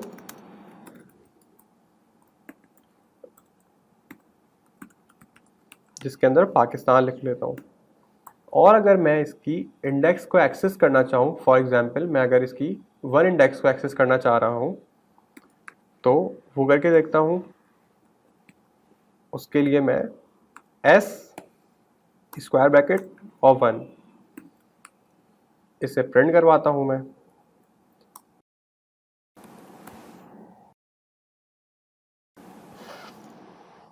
तो आपने देखा कि ये इंडेक्स नहीं हो सकती। हमने अभी ये देखा कि हमारे पास जो स्ट्रिंग टाइप है वो इंडेक्स नहीं हो सकती। हमारे पास जो स्ट्रिंग स्लाइस है वो इंडेक्स हो सकती है, उसे फर्दर आगे देखेंगे। लेकिन अब हम बात करते हैं इंटरनल रिप्रेजेंटेशन की, यानी कि अगर हम स्ट्रिंग को यहाँ पे डिफाइन कर रहे हैं तो वो मेमोरी में जाके कैसे स्टोर हो रही है। जैसा आपने कैरेक्टर्स को पढ़ा था कि कैरेक्टर्स का एक कोड होता है और वो कोड जाके मेमोरी में स्टोर होता है बाइनरी की फॉर्म में। तो बिल्कुल इसी तरह हमारे पास जो स्ट्रिंग्स होती हैं उसमें हर कैरेक्टर का कोई ना कोई कोड होता है। जैसे मेरे पास एक स्ट्रिंग है, उसमें सारे इंग्लिश के अल्फ़ाबेट्स हैं, तो इंग्लिश के जो अल्फ़ाबेट्स हैं उनका जो UTF-8 कोड है जिसमें हमारी स्ट्रिंग इनकोड होती है, वो UTF कोड है। वो कोड हमारे इंग्लिश के अल्फ़ाबेट्स का 1 बाइट का है, यानी कि 8 बिट्स का है। लेकिन हमारे पास जो और कैरेक्टर्स हैं, जैसे फ्रेंच लैंग्वेज के हो गए, जर्मन के हो गए या हिंदी लैंग्वेज के हो गए, तो वो 1 बाइट जगह नहीं लेते, वो 2 बाइट जगह लेते हैं। तो ये हमारे पास डिफरेंस है। कैरेक्टर टू कैरेक्टर हमारी मेमोरी की रिप्रेजेंटेशन चेंज होती है। इस बात को वेरीफाई करने के लिए हम एक एग्जांपल देखते हैं जिसमें मैं 2 स्ट्रिंग लूँगा। एक स्ट्रिंग मेरे पास इंग्लिश के अल्फ़ाबेट्स की होगी जिसकी लेंथ कैलकुलेट करूँगा, और दूसरी स्ट्रिंग मेरे पास कोई और लैंग्वेज के कैरेक्टर्स की होगी, उसकी भी मैं लेंथ कैलकुलेट करूँगा। तो हमारे पास लेंथ क्या आएगी वो देखते हैं। मैं यहाँ पे एक वेरिएबल डिक्लेयर कर देता हूँ लेंथ के नाम से, उसके बाद एक स्ट्रिंग, और इस स्ट्रिंग के अंदर सारे इंग्लिश के अल्फ़ाबेट्स, जैसे पाकिस्तान हो गया, और इसके ऊपर .len का फंक्शन कॉल करूँगा जो कि इस स्ट्रिंग की लेंथ रिटर्न करके लेंथ के वेरिएबल में स्टोर कर देगा। मैं लेंथ के वेरिएबल को प्रिंट भी करवा देता हूँ। सेकंड नंबर पे मेरे पास एक और वेरिएबल है जिसमें ये कोई और लैंग्वेज के करेक्टर्स हैं जो कि 2 बाइट जगह लेते हैं। उसकी भी लेंथ मैंने कैलकुलेट की और len के वेरिएबल में स्टोर करवा दी और मैंने दोनों वेरिएबल्स को प्रिंट करवा दिया। तो अब हम आउटपुट देखते हैं, कार्गो रन। तो अगर आप नोट डाउन करें, हमारे पास ऊपर वाली स्ट्रिंग जो कि पाकिस्तान है उसमें 8 कैरेक्टर्स थे, तो उसने 8 ही हमारे पास लेंथ प्रिंट कर दी। लेकिन हमारे पास जो नीचे स्ट्रिंग थी जो कि किसी और लैंग्वेज के कैरेक्टर्स थे, वो हमारे पास 12 कैरेक्टर्स की थी, लेकिन उसकी लेंथ हमारे पास 24 प्रिंट हुई है। तो ये बात यहाँ से वेरीफाई हो जाती है कि इसने 24 बाइट्स जगह लिए और ऊपर वाली स्ट्रिंग ने 8 बाइट। अब हम लोग अपने नेक्स्ट टॉपिक की तरफ बढ़ते हैं जो कि हमारे पास है इंडेक्सिंग। जैसा हमने अभी देखा कि हमारे पास जो स्ट्रिंग टाइप है हीप वाली, उसमें इंडेक्सिंग नहीं हो सकती। लेकिन अगर मैं इंडेक्सिंग करना चाहूँ तो उसके लिए मुझे स्ट्रिंग स्लाइस या स्ट्रिंग जो कि स्टैक में स्टोर होती है वो मुझे यूज़ करना पड़ेगी और उसमें इंडेक्सिंग पॉसिबल है। तो उसके लिए हम कोड में देखते हैं, एक स्ट्रिंग स्लाइस को डिफाइन करूँगा और फिर उसकी इंडेक्सिंग करता हूँ। जैसा आप देख सकते हैं हमारे पास यहाँ पे स्ट्रिंग स्लाइस है और इसके ऊपर इंडेक्सिंग पॉसिबल है। तो वो कैसे हो सकती है? मैं उसके लिए एक वेरिएबल बनाता हूँ जिसमें आके मेरे पास इंडेक्स का डाटा स्टोर होगा।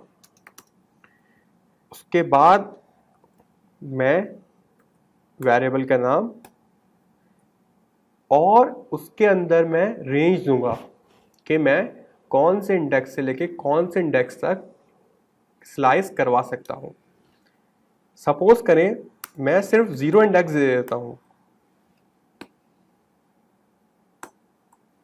और मैं प्रिंट करवा देता हूँ इंडेक्स डाटा के वेरिएबल को।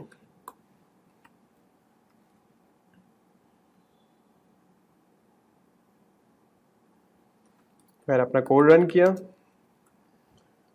और मेरे पास यहाँ पे एरर आ गया। ये एरर इसलिए आया क्योंकि मेरे पास ये स्ट्रिंग एक कैरेक्टर के लिए 2 बाइट ले रही थी और मैंने सिर्फ इसका एक ही इंडेक्स एक्सेस किया। तो मुझे इसके एक कैरेक्टर को एक्सेस करने के लिए शुरू के 2 इंडेक्सेस को एक्सेस करना पड़ेगा। यानी कि अगर मैं 0 और 1 इंडेक्स को एक्सेस करना चाह रहा हूँ तो मैं रेंज 0 से लेकर 2 तक दूंगा। जैसे फॉर लूप्स के अंदर रेंज आपकी जो लेंथ होती है आपकी एक्सट्रीम, वो इंक्लूसिव नहीं होती। तो मुझे 0 से 1 के लिए 0 से लेकर 2 तक लिखना पड़ेगा। अब अगर मैं प्रिंट करवाऊँगा तो मेरे पास पहला कैरेक्टर प्रिंट हो जाएगा, जैसा आप देख सकते हैं। लेकिन ये कंडीशन हमारे पास इंग्लिश के कैरेक्टर्स पे नहीं है। मैं अगर यहाँ पे इंग्लिश का कैरेक्टर लिख देता हूँ और इसकी मैं 0 और 1 इंडेक्स को एक्सेस करता हूँ, क्योंकि ये 1 बाइट जगह लेता है, तो मेरे पास इसके स्टार्ट के 2 कैरेक्टर्स प्रिंट हो जाएंगे। ये हमारे पास आउटपुट आ गया। तो अभी हमने कोड में देखा कि स्ट्रिंग स्लाइस पे इंडेक्सिंग पॉसिबल है, लेकिन वहाँ पे भी हमें ये देखना पड़ेगा कि मेरे पास जो स्ट्रिंग है उसका एक कैरेक्टर कितनी जगह मेमोरी में कंज्यूम कर रहा है। अगर वो 2 बाइट्स ले रहा है तो मुझे उसी के लिहाज से इंडेक्सिंग करना पड़ेगी, और अगर वो सिंगल बाइट ले रहा है तो मुझे उसके लिहाज से इंडेक्सिंग करना पड़ेगी। हमारे इस प्रॉब्लम का सॉल्यूशन रस वालों ने एक दिया। वो क्या है? क्योंकि हमें हर दफ़ा देखना पड़ रहा था कि हमारे पास कैरेक्टर्स कितनी जगह ले रहे हैं, तो हमें इंडेक्सिंग भी उसी लिहाज से करना थी। लेकिन रस वालों ने आपको एक लूप के अंदर कैरेक्टर्स का फंक्शन प्रोवाइड कर दिया। लेकिन रस वालों ने आपको एक फंक्शन प्रोवाइड किया जिसका नाम है चार्स, यानी कि कैरेक्टर्स। वो फंक्शन आपको सारे करेक्टर्स स्ट्रिंग के चाहे वो कितनी भी जगह ले रहे हो वो आपको रिटर्न कर देता है और आप उसके ऊपर इटरेशन करके यानी कि फॉर लूप लगा के आप हर करेक्टर को एक्सेस कर सकते हैं। तो अब हम कोड में देखते हैं कि हम character by character for loop के थ्रू एक स्ट्रिंग के करेक्टर्स को कैसे एक्सेस कर सकते हैं। मैं नया प्रोजेक्ट बना लेता हूँ, cargo new part 11 CD part 11 code. आप कोड में देख सकते हैं कि हमारे पास एक स्ट्रिंग है जो कि हिंदी का एक वर्ड है। अब अगर मैं इसके करेक्टर्स को एक्सेस करना चाहता हूँ फॉर लूप की इटरेशन के थ्रू, तो वो मैं कैसे कर सकता हूँ।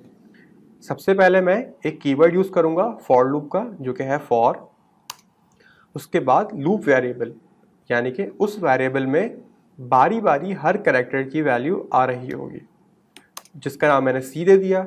उसके बाद इन का कीवर्ड और इन के कीवर्ड के बाद मैं स्ट्रिंग लिखूंगा जिसके करेक्टर्स को एक्सेस करना है और फिर इस स्ट्रिंग के ऊपर एक करेक्टर्स का मेथड कॉल कर दूंगा जिसका नाम है चार्स। उसके बाद मैं लूप की बॉडी में आ गया। अब मेरे पास जो सी का वेरिएबल है उसमें बारी बारी हर करेक्टर की वैल्यू आ रही होगी। मैं उस वेरिएबल को प्रिंट करवा लेता हूँ। अब हम अपने आउटपुट पे देखते हैं कि इसका आउटपुट कैसा आता है। तो मेरे पास जो हिंदी का वो एक वर्ड था, एक स्ट्रिंग थी, उसके सारे करेक्टर्स प्रिंट हो गए। हम ये काम इंग्लिश के करेक्टर्स के ऊपर भी कर सकते हैं। वो देखते हैं कि हम इंग्लिश के करेक्टर्स को फॉर लूप के थ्रू कैसे एक्सेस कर सकते हैं। अब मैं जो एक हिंदी स्ट्रिंग थी उसकी जगह इंग्लिश के करेक्टर्स लिख लेता हूँ और बीच में हाइफन भी। इसके ऊपर भी वही लूप लगाऊंगा और बिल्कुल इसी तरह मेरे पास वो string character by character print हो गई। तो हमने करेक्टर्स के फंक्शन के साथ ये समराइज़ किया कि अब हमें फिगर करने की ज़रूरत नहीं है कि हमारी स्ट्रिंग कितने बाइट्स ले रही है।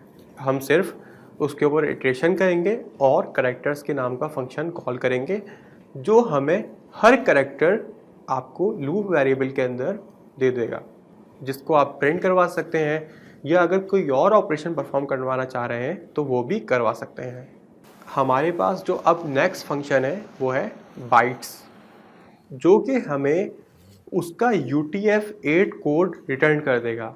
जैसे हमारे पास जो इंग्लिश के करेक्टर्स हैं उनका UTF-8 कोड अराउंड 65 से 100 समथिंग कुछ होता है, तो हम उनके कोड को भी प्रिंट करवा सकते हैं कि अगर मैं हर करेक्टर को करेक्टर बाय करेक्टर एक्सेस करना चाह रहा हूँ और उनका UTF-8 इक्विवेलेंट कोड भी प्रिंट करवाना चाह रहा हूँ, तो उसके लिए मैं बाइट्स का फंक्शन कॉल करूँगा और लूप की इटरेशन के अंदर लूप वेरिएबल को जिसमें उसका UTF-8 इक्विवेलेंट कोड बारी बारी आ रहा होगा लूप वेरिएबल के अंदर, उस लूप वेरिएबल को प्रिंट करवा दूंगा। आप इसके अंदर कोई ऐसी स्ट्रिंग जैसे कोई हिंदी है या कोई चाइनीज़ ज़बान है तो उसका भी आप कोड प्रिंट करवा के देख सकते हैं। अब तक हम लोगों ने कलेक्शन के चैप्टर में कि हमारे पास रस्ट की कितनी कलेक्शन टाइप होती हैं उसमें हमने 2 कलेक्शन टाइप देखी हैं। एक हमारे पास थी स्ट्रिंग और सेकंड थी हमारे पास वेक्टर्स। अब हम लोग अपनी तीसरी टाइप देखने जा रहे हैं जो है हमारे पास हैश मैप्स। तो हैश मैप्स बेसिकली एक और डाटा स्ट्रक्चर है जो रस्ट आपको प्रोवाइड करता है और उसमें आप एक ख़ास स्ट्रक्चर में अपने डाटा को स्टोर करवा सकते हैं। वो स्ट्रक्चर क्या है? वो स्ट्रक्चर बेसिकली की वैल्यू पेयर्स हैं कि हम लोग जब डाटा देंगे यानी कि जो वैल्यू देंगे स्टोर करवाने के लिए उसके साथ हम की भी देंगे। अगर आप लोग टपल्स और एरेज यूज़ करते थे तो उसके अंदर आप सिर्फ वैल्यू देते थे और वो जाके एक इंडेक्स पे स्टोर हो जाती थी। लेकिन हम लोग हैश मैप्स के अंदर उसके साथ की भी देंगे। इसकी एग्जाम्पल मैं आपको देता हूँ। जैसे हमें एक टीम्स का डाटा स्टोर करवाना है। मेरे पास एक टीम है, उसका नाम है ब्लू, और एक टीम है, उसका नाम है येलो, और जो डाटा स्टोर करवाना है वो हमारे पास है उनके पॉइंट्स। और मेरे पास जो ब्लू टीम है उसके 10 पॉइंट्स हैं, और जो येलो टीम है उसके 50 पॉइंट्स हैं। तो अगर मैं उसके लिए एरे यूज़ करूँगा तो मैं ये कर सकता हूँ कि एक इंडेक्स पे जाके उसके पॉइंट्स को स्टोर करवा दूँ और सेकंड इंडेक्स पे अगली टीम के पॉइंट को स्टोर करवा दूँ। यही काम मैं टपल में भी कर सकता हूँ, लेकिन उसके लिए मुझे ये याद रखना पड़ेगा कि मेरे पास 0 इंडेक्स पे ब्लू टीम के पॉइंट से, 1 इंडेक्स पे येलो टीम के पॉइंट से। और अगर मैं ये याद नहीं रखना चाहूँ, मैं साथ में टीम का नाम भी यानी कि जो की है वो भी देना चाहूँ, तो उसके लिए मुझे हैश मैप यूज़ करना पड़ेंगे। ये काम मैं स्ट्रक्ट से भी कर सकता हूँ, लेकिन हैश मैप भी हमें ये फैसिलिटी प्रोवाइड करते हैं कि हम लोग की और वैल्यू एक साथ स्टोर करवा सकें। उसके लिए मैं सबसे पहले हैश मैप को इंपोर्ट करवाऊंगा। हैश मैप हमारे पास प्रील्यूड में पहले से मौजूद नहीं है, तो उसके लिए हमें अलग से इंपोर्ट करवाना पड़ेगा। उसके बाद मैं हैश मैप को इनिशियलाइज़ करवाऊंगा। जैसे हमने स्ट्रिंग्स और वेक्टर्स को इनिशियलाइज़ करवाया था, और उसके लिए हमने न्यू का फंक्शन कॉल किया था। और इस तरह हम लोग हैश मैप्स को इनिशियलाइज़ करवा सकते हैं, लेकिन उसमें डाटा कुछ भी नहीं होगा, यानी कि वो एम्प्टी होंगे। अब हम कोड में देखते हैं कि हैश मैप्स को किस तरह इनिशियलाइज़ करवा सकते हैं। जैसे मैंने आपको बताया कि हैश मैप्स को यूज़ करने के लिए आपको पहले इसे इंपोर्ट करना पड़ेगा।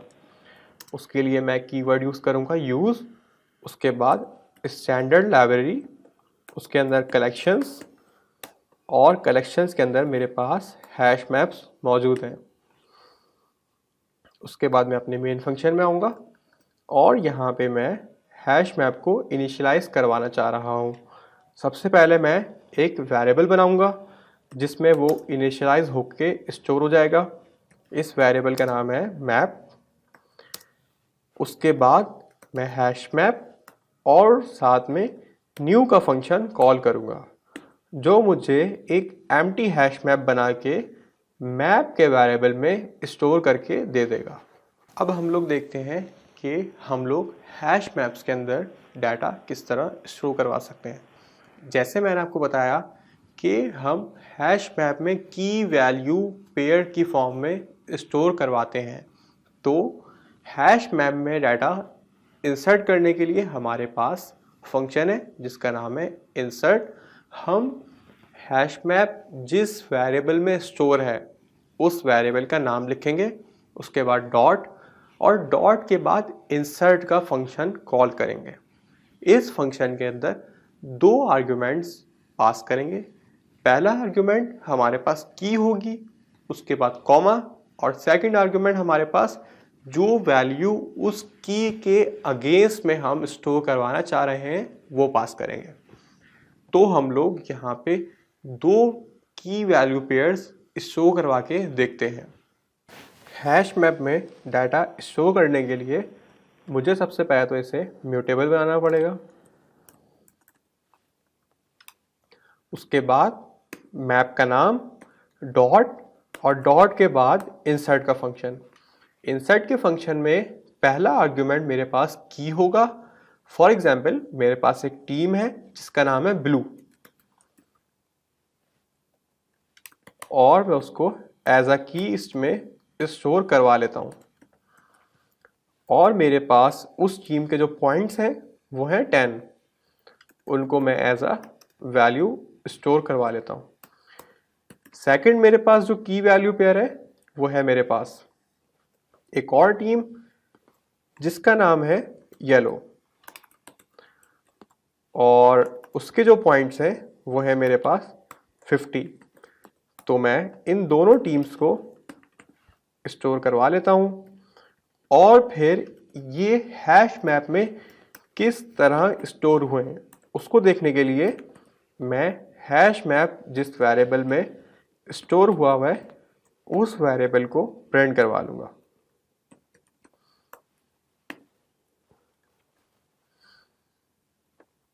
मैं अपने कोड को रन करता हूँ, कार्गो रन।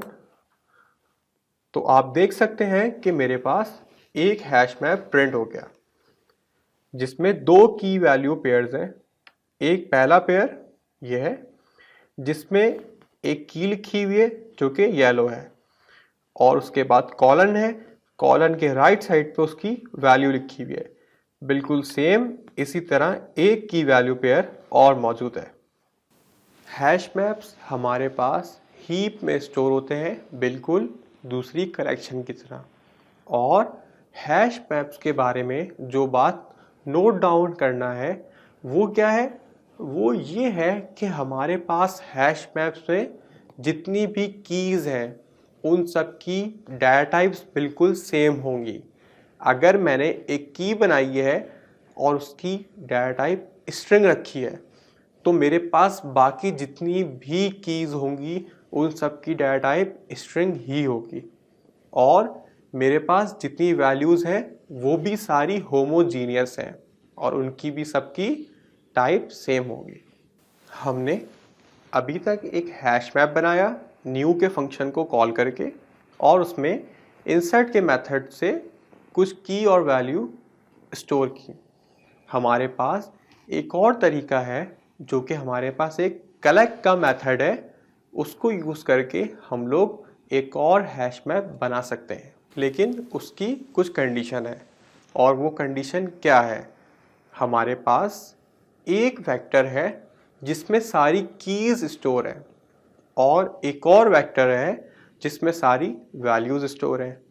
अब मैं चाहता हूँ कि वेक्टर का जो ज़ीरो इंडेक्स है, पहला वेक्टर जिसमें सारी कीज़ स्टोर थी और सेकंड वेक्टर जिसमें सारी वैल्यूज़ स्टोर थी। अब अगर मैं चाहूँ कि पहले वेक्टर का जो ज़ीरो इंडेक्स है वो सेकंड वेक्टर के ज़ीरो इंडेक्स के साथ एक की वैल्यू पेयर बना ले और बिल्कुल इसी तरह जो फर्स्ट इंडेक्स है वो सेकंड वेक्टर के फर्स्ट इंडेक्स के साथ एक की वैल्यू पेयर बना ले, तो उसके लिए हम जिप का मेथड और कलेक्ट का मेथड यूज़ करेंगे। हम इसे कोड में देखते हैं कि किस तरह परफॉर्म कर सकते हैं। सबसे पहले मैं हैश मैप को इंपोर्ट करवा लूँगा।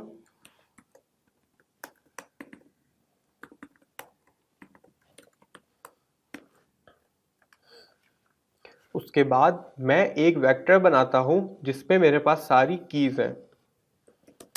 इस वेक्टर का नाम मैं रख देता हूँ टीम्स। वेक्टर का मैक्रो यूज़ करूँगा वेक्टर बनाने के लिए। मेरे पास पहली की है ब्लू और सेकंड की है मेरे पास येलो।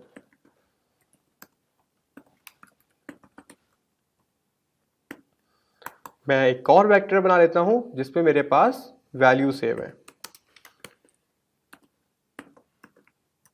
और इसे भी एक वेक्टर बना लेता हूं वेक्टर का मैक्रो यूज़ करके।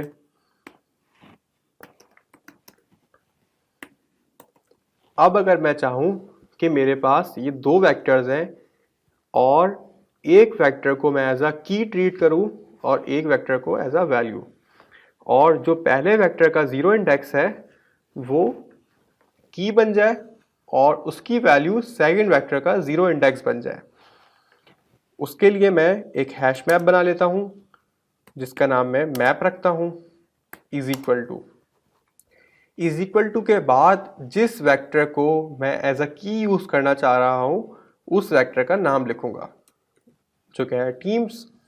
उसके बाद क्योंकि मैं सारी वैल्यू पे इटरेशन करवाना चाह रहा हूं, यानी कि सारी वैल्यू को हैश मैप में एज अ की स्टोर करवाना चाह रहा हूं, तो उसके लिए मैं इटर का फंक्शन कॉल करूंगा और मैं उसको ज्वाइन करना चाह रहा हूं इनिशियल स्कोर के साथ, तो उसके लिए मैं जिप का मेथड कॉल करूंगा और जिप के मेथड में उस वेक्टर को पास करूंगा जिसमें मेरे पास सारी वैल्यूज स्टोर हैं, जो कि है मेरे पास इनिशियल स्कोर्स, और इस पर भी इटरेशन करवाना चाह रहा हूं तो इटर का मेथड।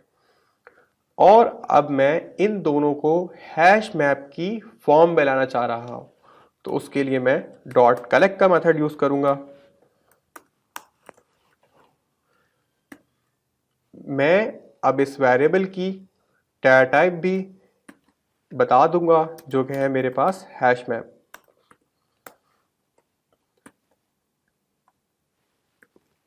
उसके बाद मुझे उसकी डाटा टाइप बतानी पड़ेंगी, कीज की और वैल्यूज की। लेकिन मैं यहाँ पे एनोटेशन को यूज करके ऑटोमेटिकली जो भी कीज में डाटा टाइप आ रही है उसको यहाँ पे बता सकता हूँ, और उसके लिए मैं अंडरस्कोर यूज करूँगा। पहला अंडरस्कोर कीज के लिए है और सेकंड अंडरस्कोर मेरे पास वैल्यूज के लिए है। तो हमने हैश मैप की एनोटेशन में अंडरस्कोर इसलिए यूज़ किया कि हम ऑटोमेटिकली इन्फर करवाना चाह रहे थे कि जो भी डाटा टाइप की में आए वो यहाँ पे हैश मैप को पता चल जाए, और बिल्कुल इसी तरह ये काम वैल्यू में भी होगा। अब हम देखते हैं कि हमारे पास हैश मैप किस तरह कंस्ट्रक्ट हुआ है। मैं हैश मैप के वेरिएबल को प्रिंट करवा लेता हूँ, जिसका नाम है मैप।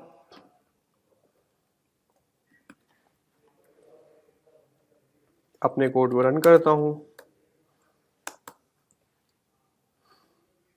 तो मेरे पास एक हैश मैप यहाँ पे जनरेट हो गया। तो हम लोग जो हमारे पास की का वेक्टर है उसमें और भी वैल्यू इंसर्ट करवा सकते हैं, और सेम काम हम लोग वैल्यू के वेक्टर में भी कर सकते हैं, और उसके बाद जिप का फंक्शन कॉल करके दोनों को हैश मैप की शक्ल में ला सकते हैं। लेकिन हमें ये बात नोट डाउन करना लाजमी है कि हमारे पास की के वेक्टर में और वैल्यूज़ के वेक्टर में जितनी भी एंट्रीज़ हैं उन दोनों का बराबर होना लाजमी है। हमारे पास यहाँ पे 2 कीज थी और 2 वैल्यूज़ थी, तो वो एक दूसरे पे मैप हो गई। लेकिन अगर मेरे पास कीज ज़्यादा हो और वैल्यूज़ कम हो, या वैल्यूज़ ज़्यादा हो और कीज कम हो, तो मेरे पास कुछ प्रॉब्लम आ सकती है। जो मैं आउटपुट लेना चाह रहा हूँ वो नहीं आएगा। मैं यहाँ पे वैल्यूज़ को बढ़ा देता हूँ और यहाँ पे 150 और 60 भी ऐड कर देता हूँ, लेकिन की के वेक्टर में सिर्फ मैं एक ही की ऐड करता हूँ। तो अब मेरे पास 3 कीज़ हैं और 4 वैल्यूज़ हैं। अब अगर मैं अपने कोड को रन करूंगा तो मेरे पास 3 की वैल्यू पेयर ही बन सकते हैं। तो मेरे पास जो आखिरी लेफ्ट ओवर होगा जो कि 60 है, उसको मेरा हैश मैप इग्नोर कर देगा। अब मैं अपने कोड को रन करता हूं तो मेरे पास 3 की वैल्यू पेयर जो कि पॉसिबल थे वो बन गए, और उसने लास्ट वैल्यू को इग्नोर कर दिया। अब हम लोग देखते हैं रस्ट में जो ऑनरशिप का कॉन्सेप्ट है वो हैश मैप में किस तरह अप्लाई होता है। हम लोग मेन के फंक्शन में 2 वेरिएबल्स बना लेते हैं और दोनों की टाइप है स्ट्रिंग, और उन दोनों वेरिएबल्स को यूज़ करके एक हैश मैप जनरेट करते हैं। फिर देखते हैं कि ऑनरशिप का कॉन्सेप्ट किस तरह यहाँ पे अप्लाई होता है। सबसे पहले मैं हैश मैप्स की लाइब्रेरी को इंपोर्ट कर लेता हूँ। कलेक्शंस और हैश मैप। उसके बाद मेन फंक्शन में आऊँगा और एक वेरिएबल इनिशियलाइज कर लेता हूँ, जिसका नाम मैं रखता हूँ map is equal to hash map new. उसके बाद मैं 2 वेरिएबल्स को भी डिक्लेयर कर लेता हूँ जो कि मेन फंक्शन के स्कोप में है। एक वेरिएबल है जिसका नाम रख देता हूँ मैं फील्ड अंडरस्कोर की, और उसमें स्ट्रिंग सेव कर लेता हूँ जिसका नाम है फेवरेट कलर। बिल्कुल इसी तरह मैं एक वेरिएबल और इनिशियलाइज कर लेता हूँ, फील्ड अंडरस्कोर वैल्यू, और उसमें स्टोर कर लेता हूँ ब्लू। अब मेरे पास मेन फंक्शन में दो वेरिएबल्स हैं, फील्ड अंडरस्कोर की और फील्ड अंडरस्कोर वैल्यू। मैं इन दोनों को यूज करके हैश मैप की एक की और वैल्यू पेयर बना सकता हूँ। उसके लिए मैं मैप डॉट इंसर्ट में पहला आर्ग्यूमेंट मेरे पास की होगा, जो कि मेरे पास फील्ड अंडरस्कोर की में स्टोर है, और सेकंड आर्ग्यूमेंट वैल्यू जो मेरे पास फील्ड अंडरस्कोर वैल्यू में स्टोर है। मैंने इन दोनों वेरिएबल्स को इस फंक्शन में पास कर दिया। उसके बाद मैं अपने हैश मैप को प्रिंट करवा लेता हूं। मेरे पास हैश मैप प्रिंट हो गया।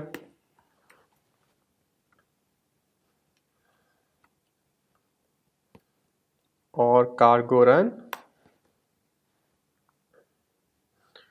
फॉर्मेटेड लगाना पड़ेगा।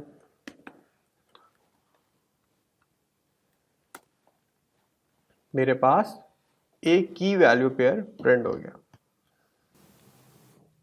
लेकिन हमारे पास ऑनरशिप का कॉन्सेप्ट जो आता है वो ये है कि मैंने फील्ड अंडरस्कोर वैल्यू और फील्ड अंडरस्कोर की दोनों वेरिएबल्स को इंसर्ट के फंक्शन के अंदर एज एन आर्गुमेंट पास कर दिया है। तो मेरे पास ऑनरशिप यहाँ से ट्रांसफ़र होके इंसर्ट के फंक्शन में चली गई है। अब अगर मैं दोनों वेरिएबल्स में से किसी भी वेरिएबल को एक्सेस करता हूँ तो मेरे पास एरर आ जाएगा। इसे एक्सेस करके देखते हैं और अपनी बात को वेरीफाई कर लेते हैं। मैं प्रिंट करवा लेता हूँ फील्ड अंडरस्कोर की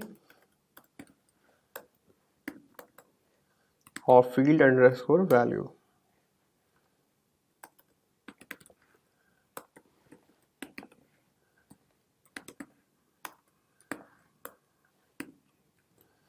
अपने कोड को रन करता हूँ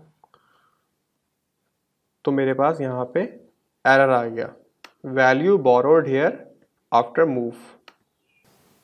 मैंने जो वेरिएबल्स इंसर्ट के फंक्शन के अंदर पास करवाए थे उन दोनों की टाइप थी स्ट्रिंग, और वो दोनों हीप में स्टोर होते हैं जहाँ पे हमारे पास ऑनरशिप का कॉन्सेप्ट अप्लाई होता है।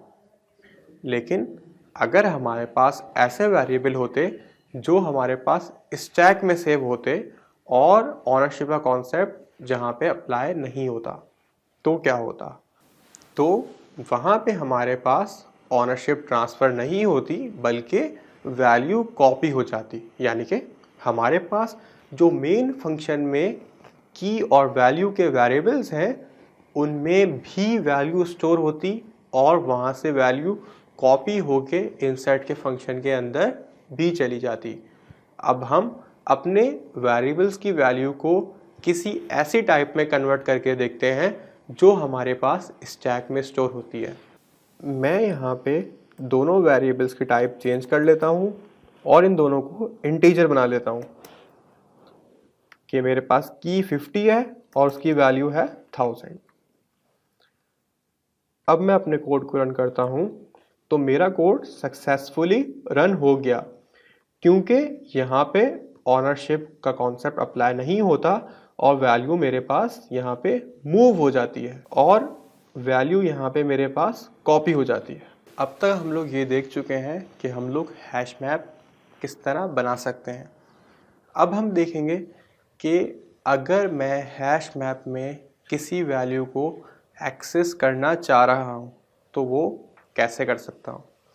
उसके लिए हमारे पास एक मेथड है जिसका नाम है गेट। जैसे हमारे पास ये मेथड वेक्टर्स में भी था और बिल्कुल उसी तरह ये गेट मेथड हमें जो ऑप्शन इनम है उसकी एक इंस्टेंस रिटर्न करता है। अब हम देखते हैं कि इसे कोड में कैसे यूज़ कर सकते हैं। हमारे पास यहाँ पे एक हैश मैप है जिसमें दो की वैल्यू पेयर्स मौजूद हैं। अब अगर मैं किसी भी एक वैल्यू को एक्सेस करना चाह रहा हूँ तो मुझे वैल्यू को एक्सेस करने के लिए की देना पड़ेगी, और की यहाँ पे है ब्लू और येलो। मैं की को एक वेरिएबल में स्टोर कर लेता हूँ, लेट एक्सेस अंडरस्कोर की।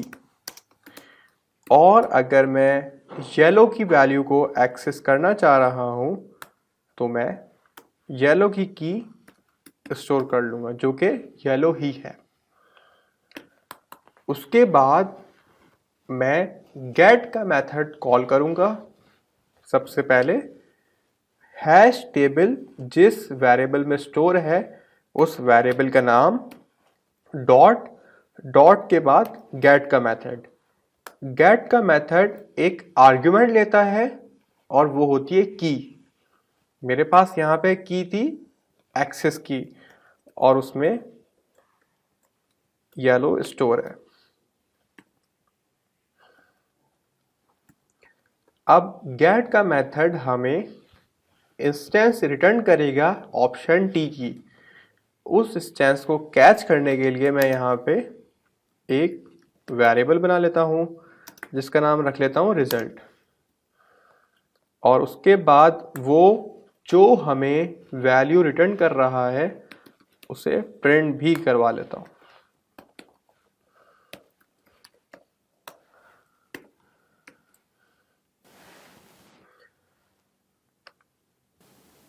अब मैं अपने कोड को रन करता हूँ तो मेरे पास जो मैंने की दी थी उसके अगेंस्ट में जो वैल्यू सेव थी उसने वो मुझे रिटर्न कर दी।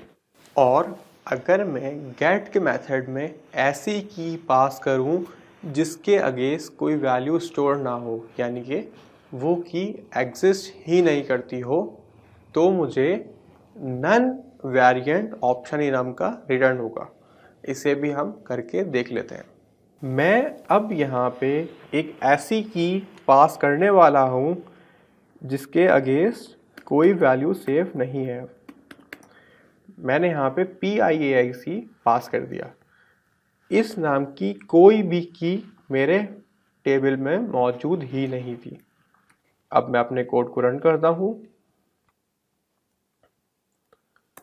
तो मेरे पास नन का वेरिएंट रिटर्न हो गया। हमने गेट के मेथड के थ्रू की पास करके उसके अगेंस्ट में जो वैल्यू है उसे एक्सेस करना देखा। हम लोग हैश मैप्स के अंदर जो की और वैल्यूज़ हैं उनको फॉर लूप के थ्रू भी एक्सेस कर सकते हैं, और इसे एक्सेस करने के लिए मैं फॉर का कीवर्ड यूज़ करूँगा। फॉर के कीवर्ड के बाद मैं की और वैल्यू के लिए लूप वेरिएबल इनिशियलाइज करवाऊँगा। उसके बाद इन का कीवर्ड, इन के कीवर्ड के बाद हैश टेबल जिस वेरिएबल में स्टोर है उस वेरिएबल का नाम। उसके बाद कर्ली ब्रेसेस लगा के मैं बॉडी में आऊँगा और बॉडी के अंदर मैं लूप वेरिएबल के साथ जो भी एक्शन परफॉर्म करना चाह रहा हूँ वो मैं करूँगा। इसे अब हम कोड में देखते हैं। मेरे पास यहाँ पे एक हैश टेबल ऑलरेडी बना हुआ है जिसमें दो की वैल्यू पेयर्स हैं।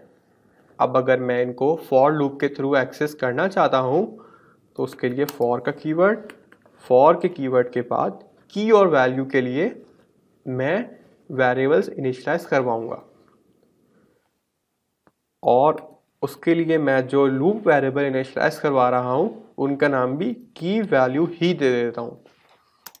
उसका इन के बाद मैं अपने उस वेरिएबल का नाम दूंगा जिसमें हैश टेबल स्टोर है, जो कि मेरे पास यहाँ पे मैप।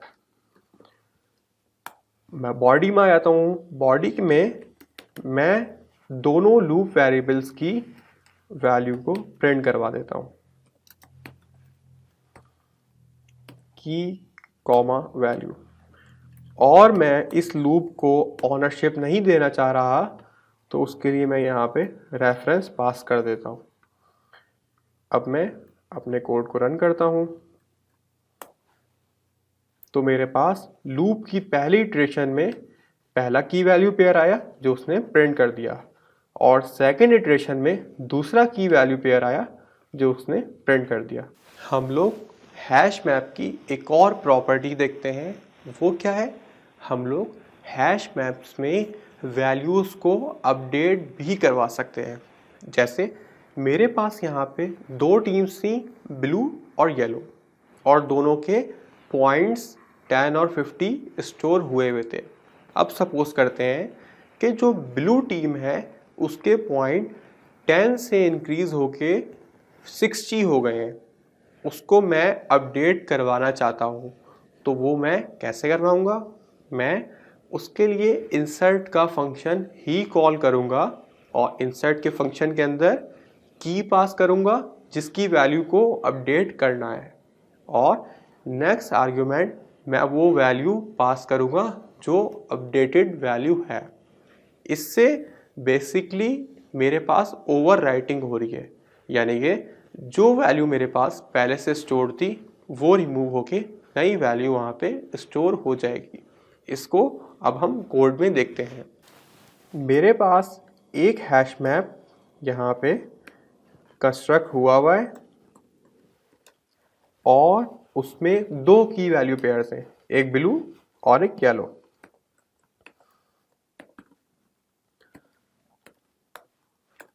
अब मैं अगर ब्लू जो टीम है उसके पॉइंट्स को इंक्रीज करवाना चाहता हूँ तो वो मैं कैसे करूँगा? मैंने प्रिंट मैप करवा दिया ताकि चेंज से पहले जो स्टेट थी वो भी आप देख सकें। अब मैं मैप डॉट इंसर्ट का फंक्शन कॉल करता हूँ। फंक्शन के अंदर पहली वैल्यू जो मैं पास करूँगा वो होगी की, जिसकी वैल्यू को मैं अपडेट करवाना चाहता हूँ।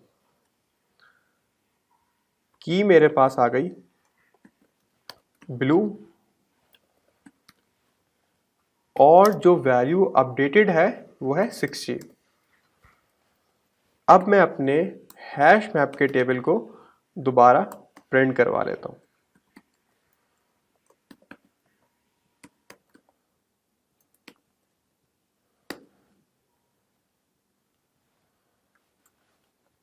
मैं अपने कोड को रन करता हूँ, कार्ड को रन, तो आप देख सकते हैं कि मेरे पास जो पहली प्रिंट की स्टेटमेंट थी वो चेंज से पहले थी, तो उसने जो डाटा प्रिंट किया है वो पुरानी वैल्यू है, और उसके बाद मैंने चेंज करवाया, वैल्यू को अपडेट करवाया, और उसके बाद दोबारा प्रिंट करवा दिया, तो मेरे पास जो वैल्यू प्रिंट हुई है वो अपडेटेड वैल्यू है और वो है 60।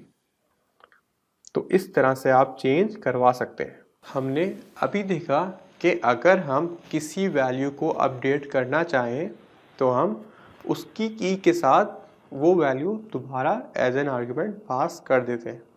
लेकिन अगर हम कंडीशन चेक करना चाहें कि मैं एक की दे रहा हूँ और इसके साथ वैल्यू कोई अगर एसोसिएटेड है, तो मेरे पास डॉट एंट्री का मेथड कैसे काम करता है? डॉट एंट्री का मेथड एक की एज एन आर्गुमेंट लेता है और वो चेक करता है कि ये की मेरे हैश टेबल में मौजूद है या नहीं है।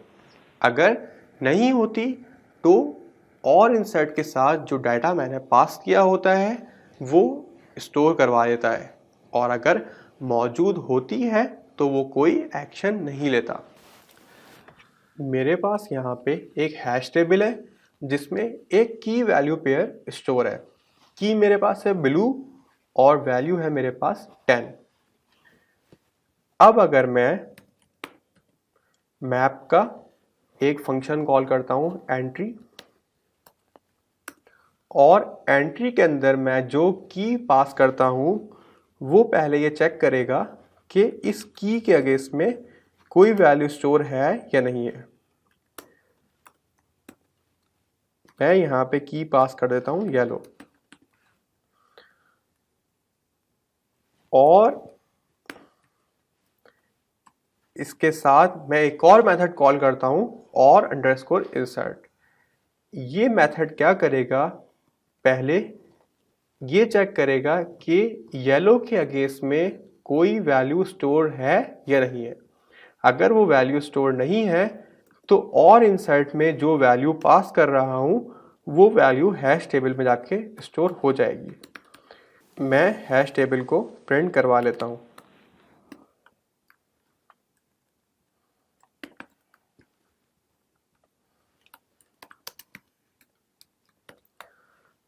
हैश टेबल मेरे पास यहाँ पे प्रिंट हो गया। तो मेरे इस मेथड ने कैसे काम किया? इसने सबसे पहले चेक किया कि येलो कोई की है या नहीं है।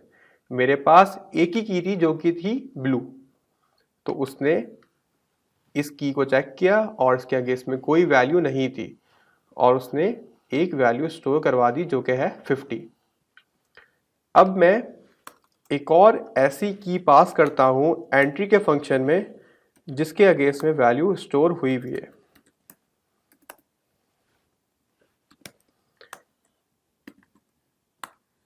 मेरे पास ये की है ब्लू और इंसर्ट में जो डाटा पास कर रहा हूँ वो है मेरे पास 500। मैंने अपने कोड को रन किया तो मेरे पास जो ब्लू की ओल्ड वैल्यू थी वो प्रिंट हो गई। हम लोग हैश मैप्स में जो एंट्री का मेथड यूज़ करते हैं उसमें हम पुरानी वैल्यू की बेस पे भी चेंजेस करवा सकते हैं। हम सबसे पहले एक प्रॉब्लम समझते हैं, फिर उसका कोडिंग में एक सॉल्यूशन देखेंगे। हमारे पास जो प्रॉब्लम है वो ये है कि मेरे पास एक स्ट्रिंग है, उस स्ट्रिंग में कुछ वर्ड्स हैं और मैं उन वर्ड्स को काउंट करना चाहता हूँ कि मेरे पास इस स्ट्रिंग में कितने वर्ड्स हैं। उसको मैं कैसे करूँगा? मुझे उसके लिए इटरेशन करना पड़ेगी अपनी स्ट्रिंग के ऊपर, और जब मैं एक वर्ड को डिटेक्ट कर लूँ तो वो वर्ड जब दोबारा आए तो उसकी वैल्यू में मैं एक इंक्रीमेंट कर दूँ। अब इसको हम हैश मैप्स के साथ कैसे यूज़ कर सकते हैं? उसके लिए मैं एक हैश मैप बनाऊंगा। हैश मैप की जो की होगी वो होगी मेरे पास वो वर्ड, और उसके साथ जो वैल्यू होगी वो ये होगी कि वो वर्ड कितनी दफ़ा रिपीट हुआ है। तो इसको अब हम कोड में देखते हैं। मैं इस प्रॉब्लम में हैश मैप को यूज़ करने जा रहा हूँ, तो उसके लिए मैं हैश मैप्स को सबसे पहले इंपोर्ट कर लेता हूँ।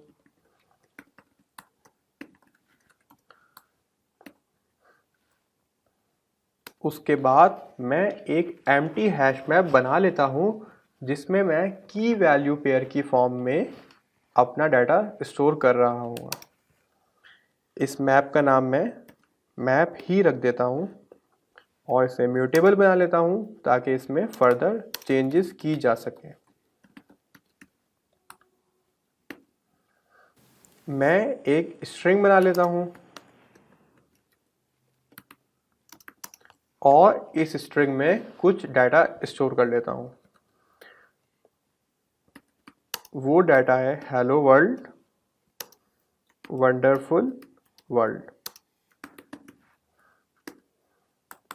अब अगर मैं चाहता हूँ कि इस स्ट्रिंग को मैं इटरेट करूँ और इसमें से हर वर्ड को अलग करूँ, तो उसके लिए मैं फॉर लूप यूज़ करूँगा। इटरेशन के लिए मैं फॉर का कीवर्ड यूज़ किया और उसके बाद एक लूप वेरिएबल लूँगा जिसका नाम रख दिया मैंने वर्ड।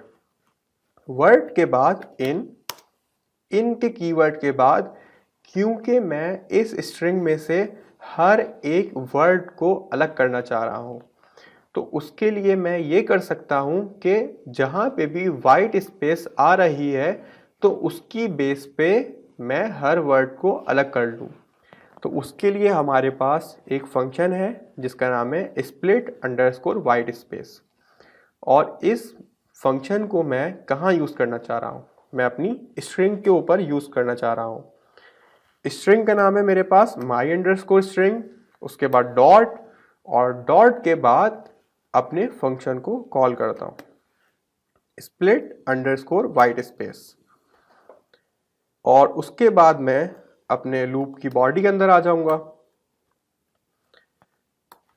यहां पे आके मैं एक काउंट का वेरिएबल बना लेता हूं और अपने हैश मैप में एंट्री करवा लेता हूं। एंट्री का मेथड मैं एक्सप्लेन कर चुका हूं कि वो किस तरह काम करता है।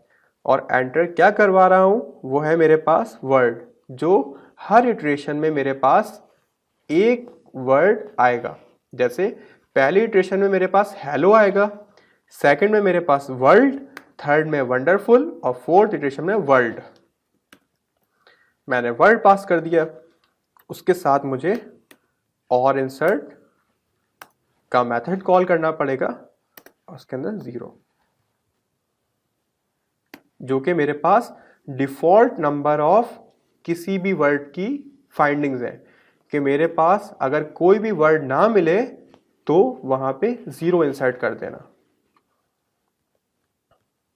उसके बाद मैं काउंट के वेरिएबल में इंक्रीमेंट करवा दूंगा कि जब एक वर्ड मिल जाए तो नेक्स्ट टाइम उसके काउंट में 1 का इंक्रीमेंट कर दो। आखिर में मैं प्रिंट करवा लेता हूं हैश मैप। मैं फॉर्मेटर यूज करूंगा और मैप।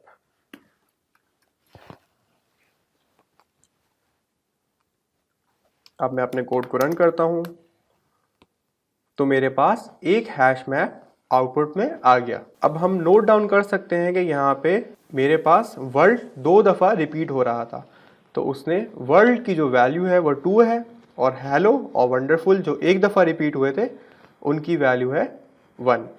हमने लास्ट कोड में जो अप्रोच यूज़ की है वो ये है कि हमारे पास एक स्ट्रिंग थी, हमें उस स्ट्रिंग में से वर्ड की जितनी दफ़ा रिपीटेशन है उसे डिटेक्ट करना था। हमने उसके लिए सबसे पहले उस स्ट्रिंग को स्प्लिट किया। स्प्लिट कैसे किया? हमें हर वर्ड के बाद एक वाइट स्पेस मिल रही थी, तो हमने स्प्लिट अंडरस्कोर वाइट स्पेस का मेथड कॉल किया जिसने उसे स्प्लिट कर दिया। उसके बाद लूप में आके हमारे पास जो लूप वेरिएबल था वो हमारे पास हर वर्ड जो स्ट्रिंग का था वो मिल रहा था। हमने एंट्री के मेथड को यूज़ करके उस वर्ड को हैश मैप में इंसर्ट करवाया और काउंट के वेरिएबल में हमने उसकी नंबर ऑफ रिपीटेशन को सेव किया और जब वो मिल गया तो हमने उसके काउंट में +1 का इजाफा कर दिया।